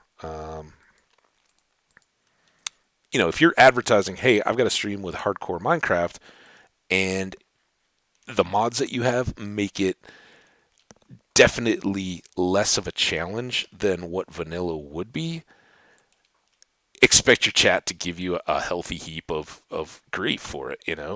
But if you're willing to deal with that and laugh it off and be like, hey, this is the way I'm playing it, go for it, man. And, sometimes that probably would work better with your chat because you'll maybe be moving through some content or getting to content that they they see other streamers that aren't playing hardcore use more often. Um, that's one of the things I think is, for me, I get a lot of enjoyment over not necessarily being deep in the game, right? We're not past the dragon yet, but I'm still running around down here with iron armor and all that. And I could lose the world more easily. Once you get all the netherite stuff and all that, it's yeah, you're much more secure. And then it's like, okay, well, now am I going to build a farm or am I going to build a base? And, we've seen lots of the terrain. We can go fly around, but that seems weird. So you struggle for content when it's not as likely you're going to die. We are in the third hour, and this is when yesterday I ran into another Trident guy in the middle of the ocean, and he almost got me, but I won that one. See you, Reaper. Thanks for dropping by. Awesome chatting. Good luck with the. Ooh, you're not gonna. Ooh, okay. This is the death time. Winning. Pre-empty dishwasher. That's life is good, man.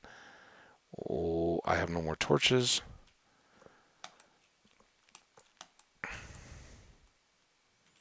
I've been like, this is when you guys get to this point, when you got your own place and you're out just chilling, you can live out of the clean dishwasher. And honestly, like, I'm not a neat freak. I don't think I'm a particular slob. But like, if you rinse your dishes and don't have like food chunks and stuff on them, you can go a real long time between dishwasher loads. And oftentimes you can just kind of live out of the dishwasher as you rinse and put the same dishes you use back in the sink. And as long as they're not like crusty with stuff and basically clean and just ready to be sanitized in the dishwasher, it's good.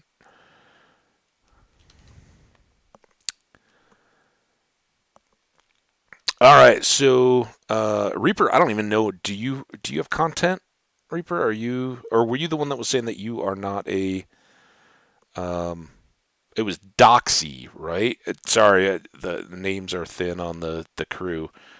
Was it Doxy that was the one that was not a content creator at all, and everybody was trying to kind of encourage to get started?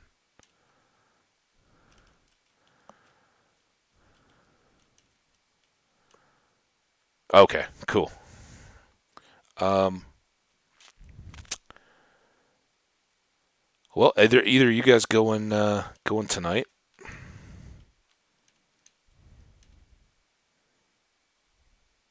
or this afternoon or anything?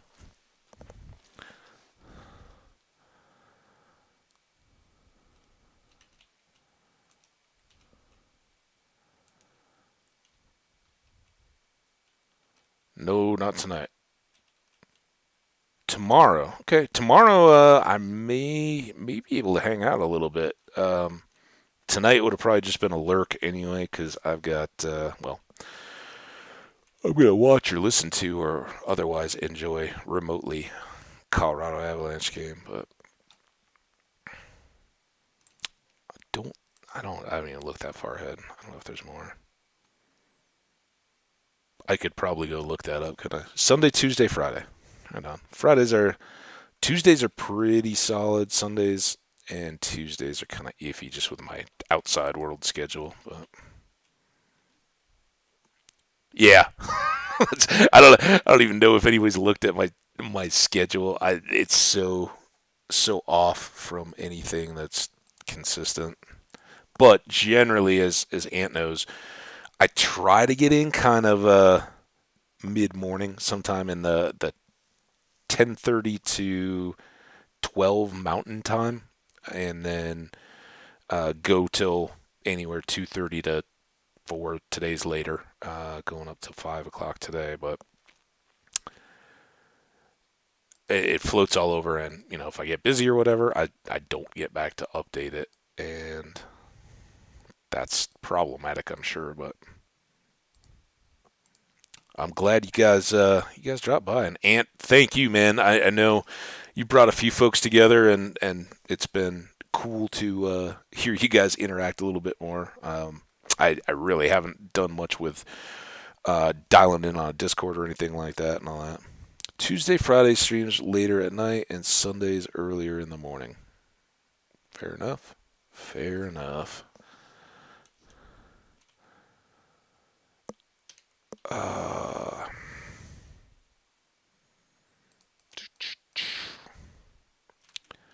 let's cook more.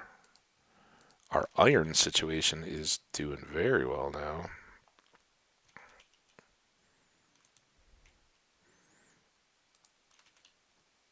I think we got a few bows to knock together.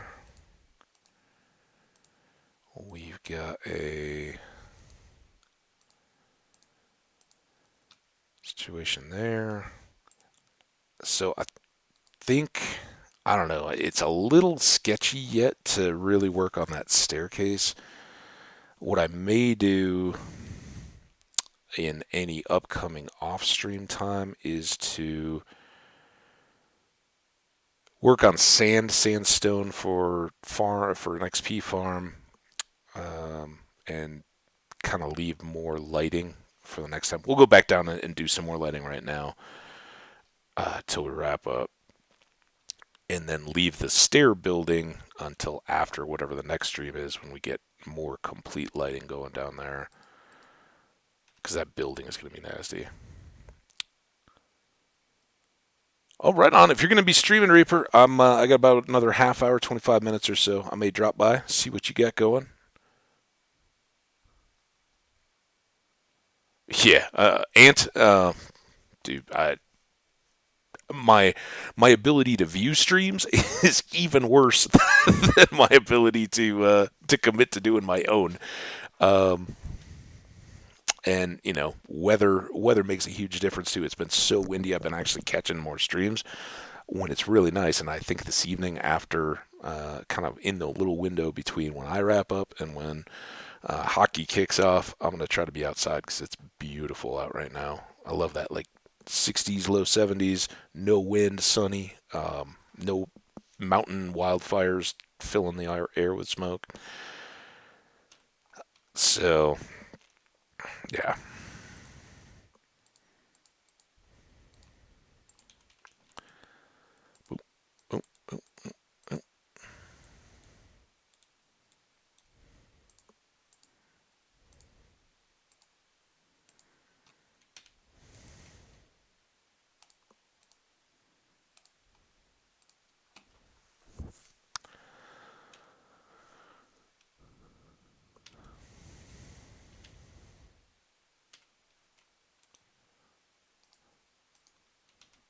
All right, Ant. Now that Isaac's lurking, we can talk about him. He can't defend himself. Did you hear he's actually going to add mods to Minecraft Hardcore and call it Hardcore? Sheesh. That's crazy. No, I'm kidding. I meant everything I said. Yeah, right, right.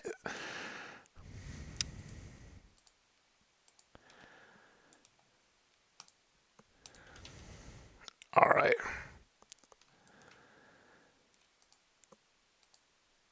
that out of the way.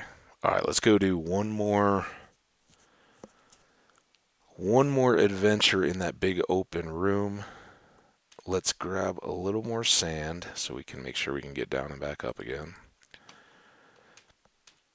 Shield's good. Arrows aren't out, and we don't have chickens anyway. Fake hardcore. I mean, I think it's like some people go so far out of their way to do that kind of stuff, and I don't know. I guess that's one of those things I'm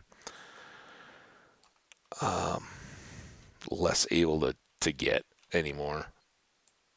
Tougher to remember the days when he was in that mode, but or when I was in that mode, but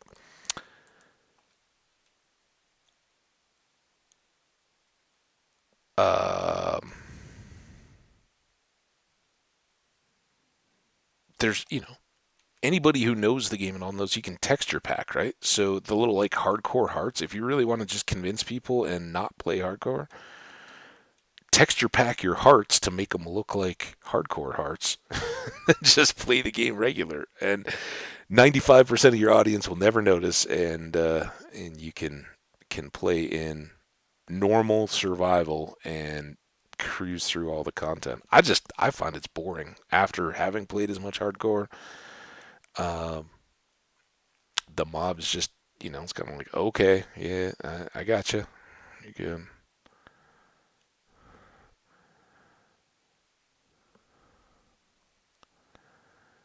Boop.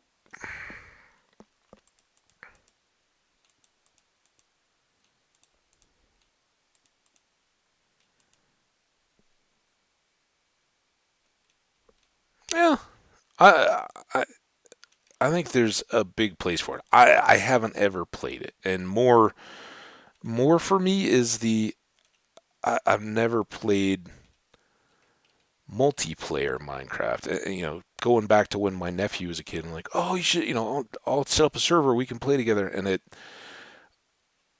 it's kind of part what I just described in not knowing my own schedule. It goes back to like World of Warcraft and some of those other massive RPGs or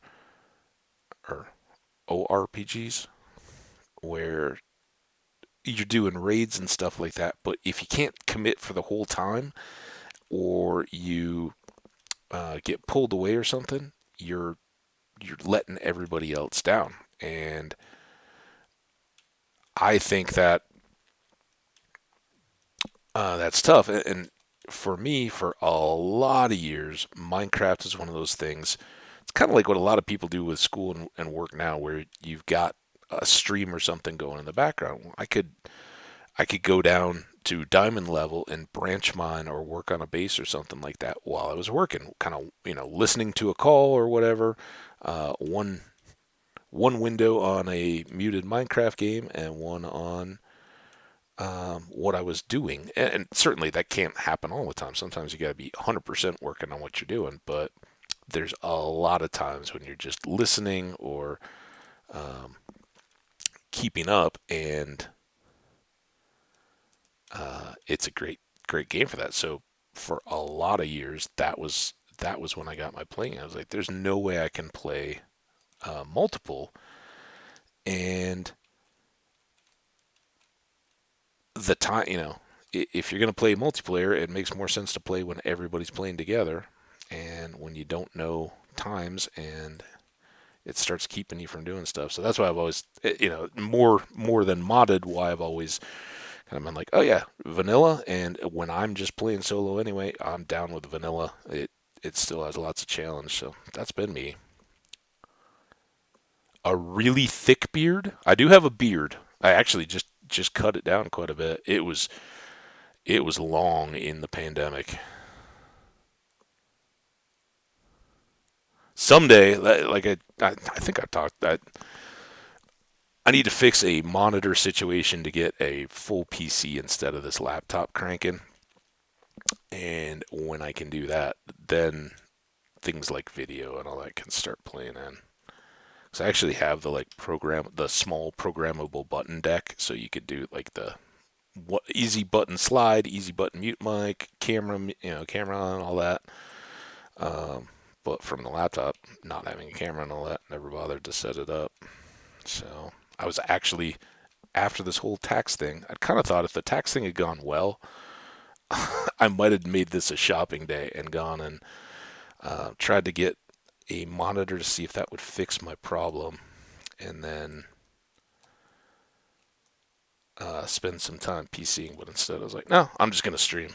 I need to play some Minecraft after that experience.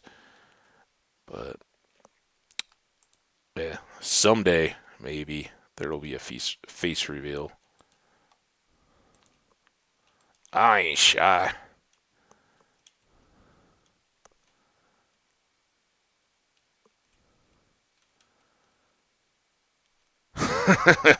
I'm a long way away. You gotta cash in on a face reveal, right? You gotta have either you get to that point where you got like a dozen people hanging out, and you gotta be like, all right, you guys want to see the face cam? Then we need everybody to go get 5 friends and come back to the channel, and then we'll go. Cause I don't know. I wouldn't mind. I don't think anybody would mind finding themselves in a position where they're pulling down a little bit of cash because of it, but that's not my intent.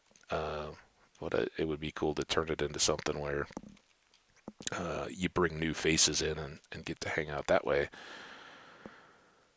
Uh, yeah, then you could see the glory that is the face. Oh man, we need wings. Imagine with wings, how fast does this go all the way, dude? How great is this world? I'm so glad I died in the end. Oh, you see him coming? We're gonna knock you in the hole. Go look in the hole. Zombies.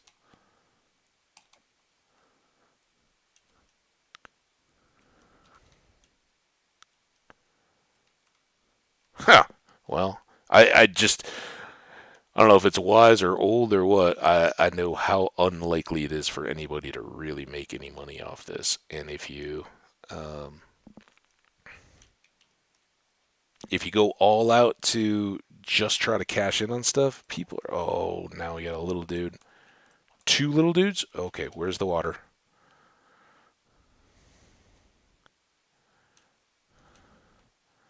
Take that, you little dudes.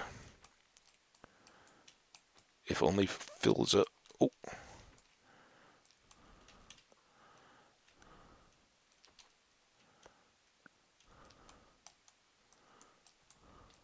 dude, are those all little dudes? Oh, hang on.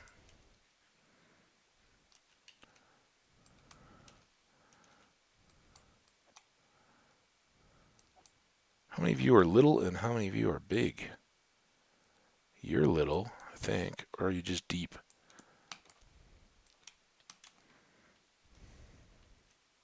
Kind of really wish you weren't hanging out underneath me.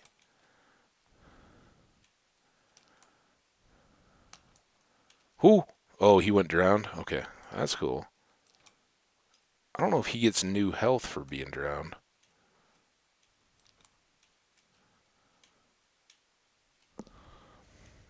Woo!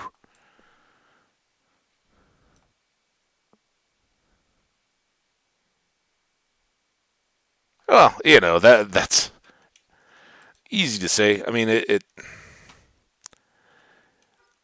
out here in Colorado,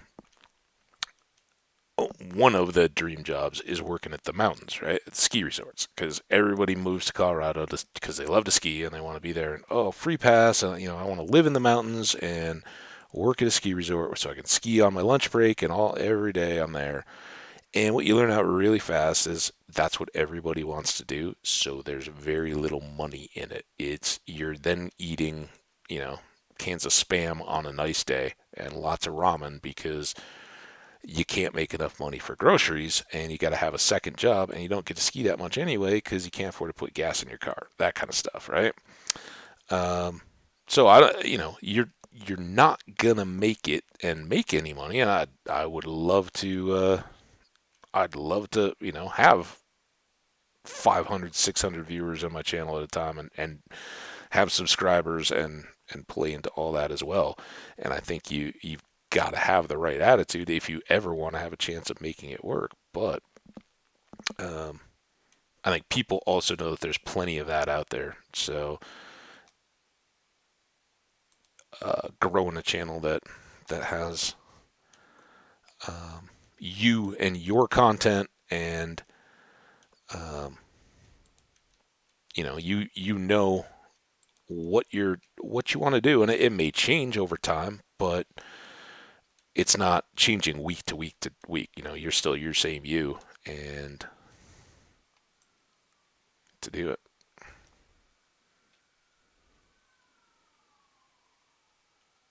Oh no, it's not a generation deal, dude. Trust me. That's what people say when when they want to make issues not remove them from the issues. Oh, this generation's so lazy, or this generation doesn't have respect. Well, that's what your parents said about you too. It's an excuse. Um,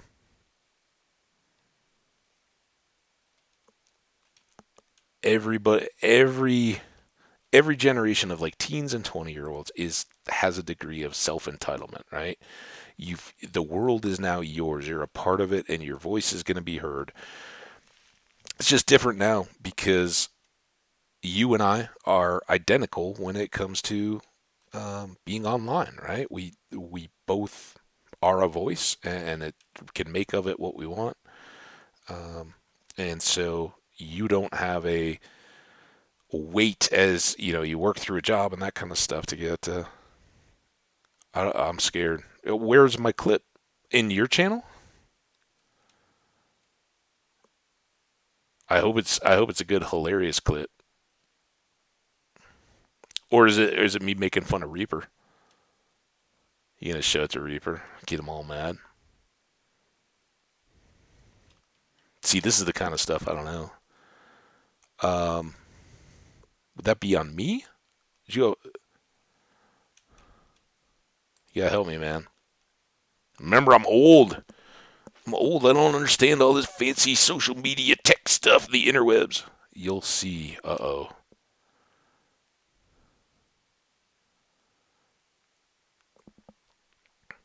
Yeah, that's like on the big streams. It's like, somebody clip that?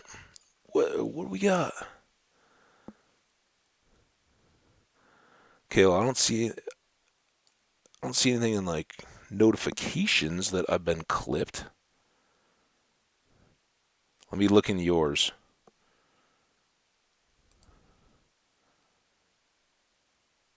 Where are you? There you are. Ant. Oh, this is so awesome for all the VOD watchers. VOD watchers, you guys are rocking. If you're Merry Thanksgiving. All right, there's your stream. Schedule clips. I don't see clips. Is it in the chat? On my channel. All right, let me go back to my channel. By the way, man, I don't know if it was when it was whenever you had the last thing and the Beastie Boys in your starting music. That's cool. Stream categories. There's my broadcasts. Videos.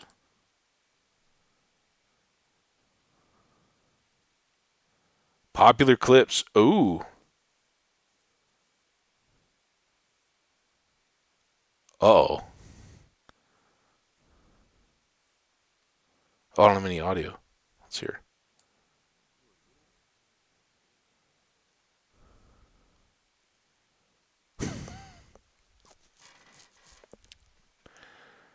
There we go. All right, what's the other one?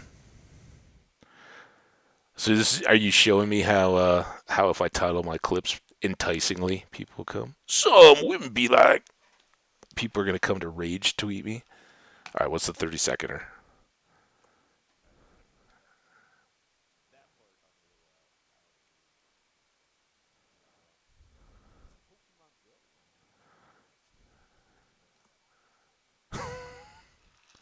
Talking about my pokey knowledge, huh?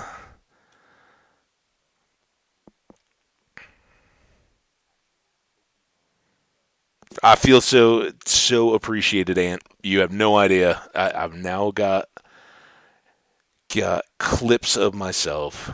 Ah, there you go, guys. I hope you enjoyed hearing my voice cycled through. That was courtesy of Ant. If you want to tell him how you don't need to hear multiple copies of my voice within the same chat, you're gonna have to drop in here as well and come give him a piece of your mind.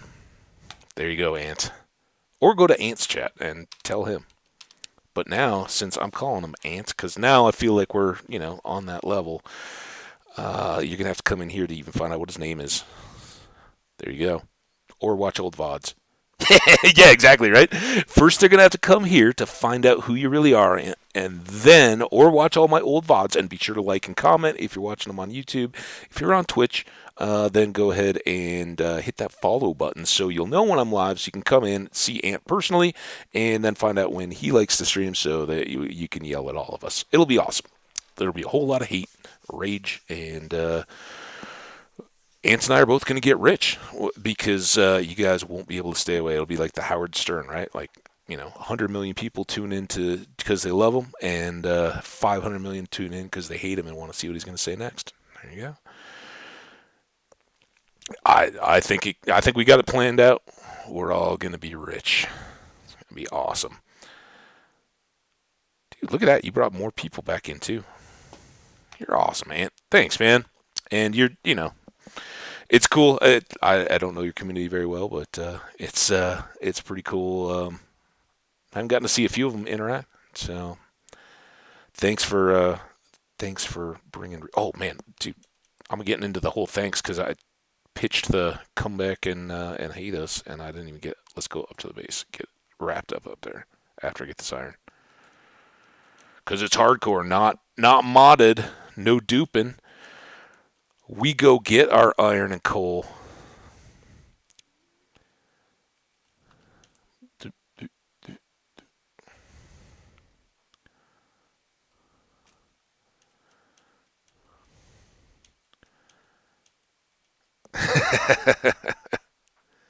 God armor. 114.2.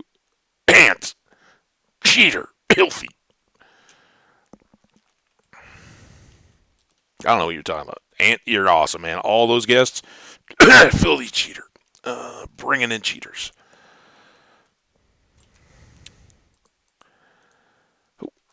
All right.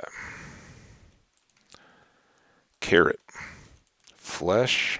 Bones. We can cook up more iron. Boots are going to go in the other room.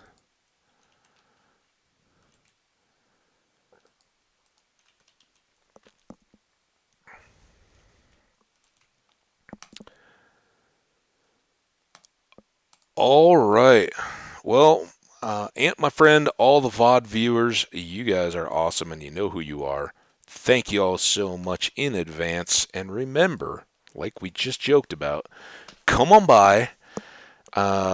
Check me out on Twitter. That's where I announce as I'm going live. And hit me on Twitch. If you grab that follow, like I said, the schedule a little floaty, but middays most days, and maybe an evening in here and there. Come on by, get in the chat, say hello to myself and anybody else that's liking to hang out. We'd love to have you, and we'll see how far this world goes. But fortunately, the baby zombies today, the trident wielding drowned yesterday, haven't taken this world yet. We'll do a little bit of work off screen at some point, getting sand, being ready for sandstone to build a XP farm, and in the meantime, at some point, we'll keep working our way down to be able to build out an awesome staircase, kind of covered with glass, so skellies don't shoot us, and look awesome and get us down to diamonds. And before you know it, we'll be taking out a dragon, going to the nether first, getting some enchantments, taking out another. It'll be awesome. Taking out another. It's been too long, guys. We must be at 4 hours, so that's enough for me. Hopefully, it's enough for you. If you haven't gotten your fill, go hit that VOD, like and comment it, and I will see y'all back here for the next one. Ant, have a great night off. Maybe we'll see you in some chats. Otherwise, we'll try to catch you up maybe tomorrow or whenever. Take care, guys. Stay awesome.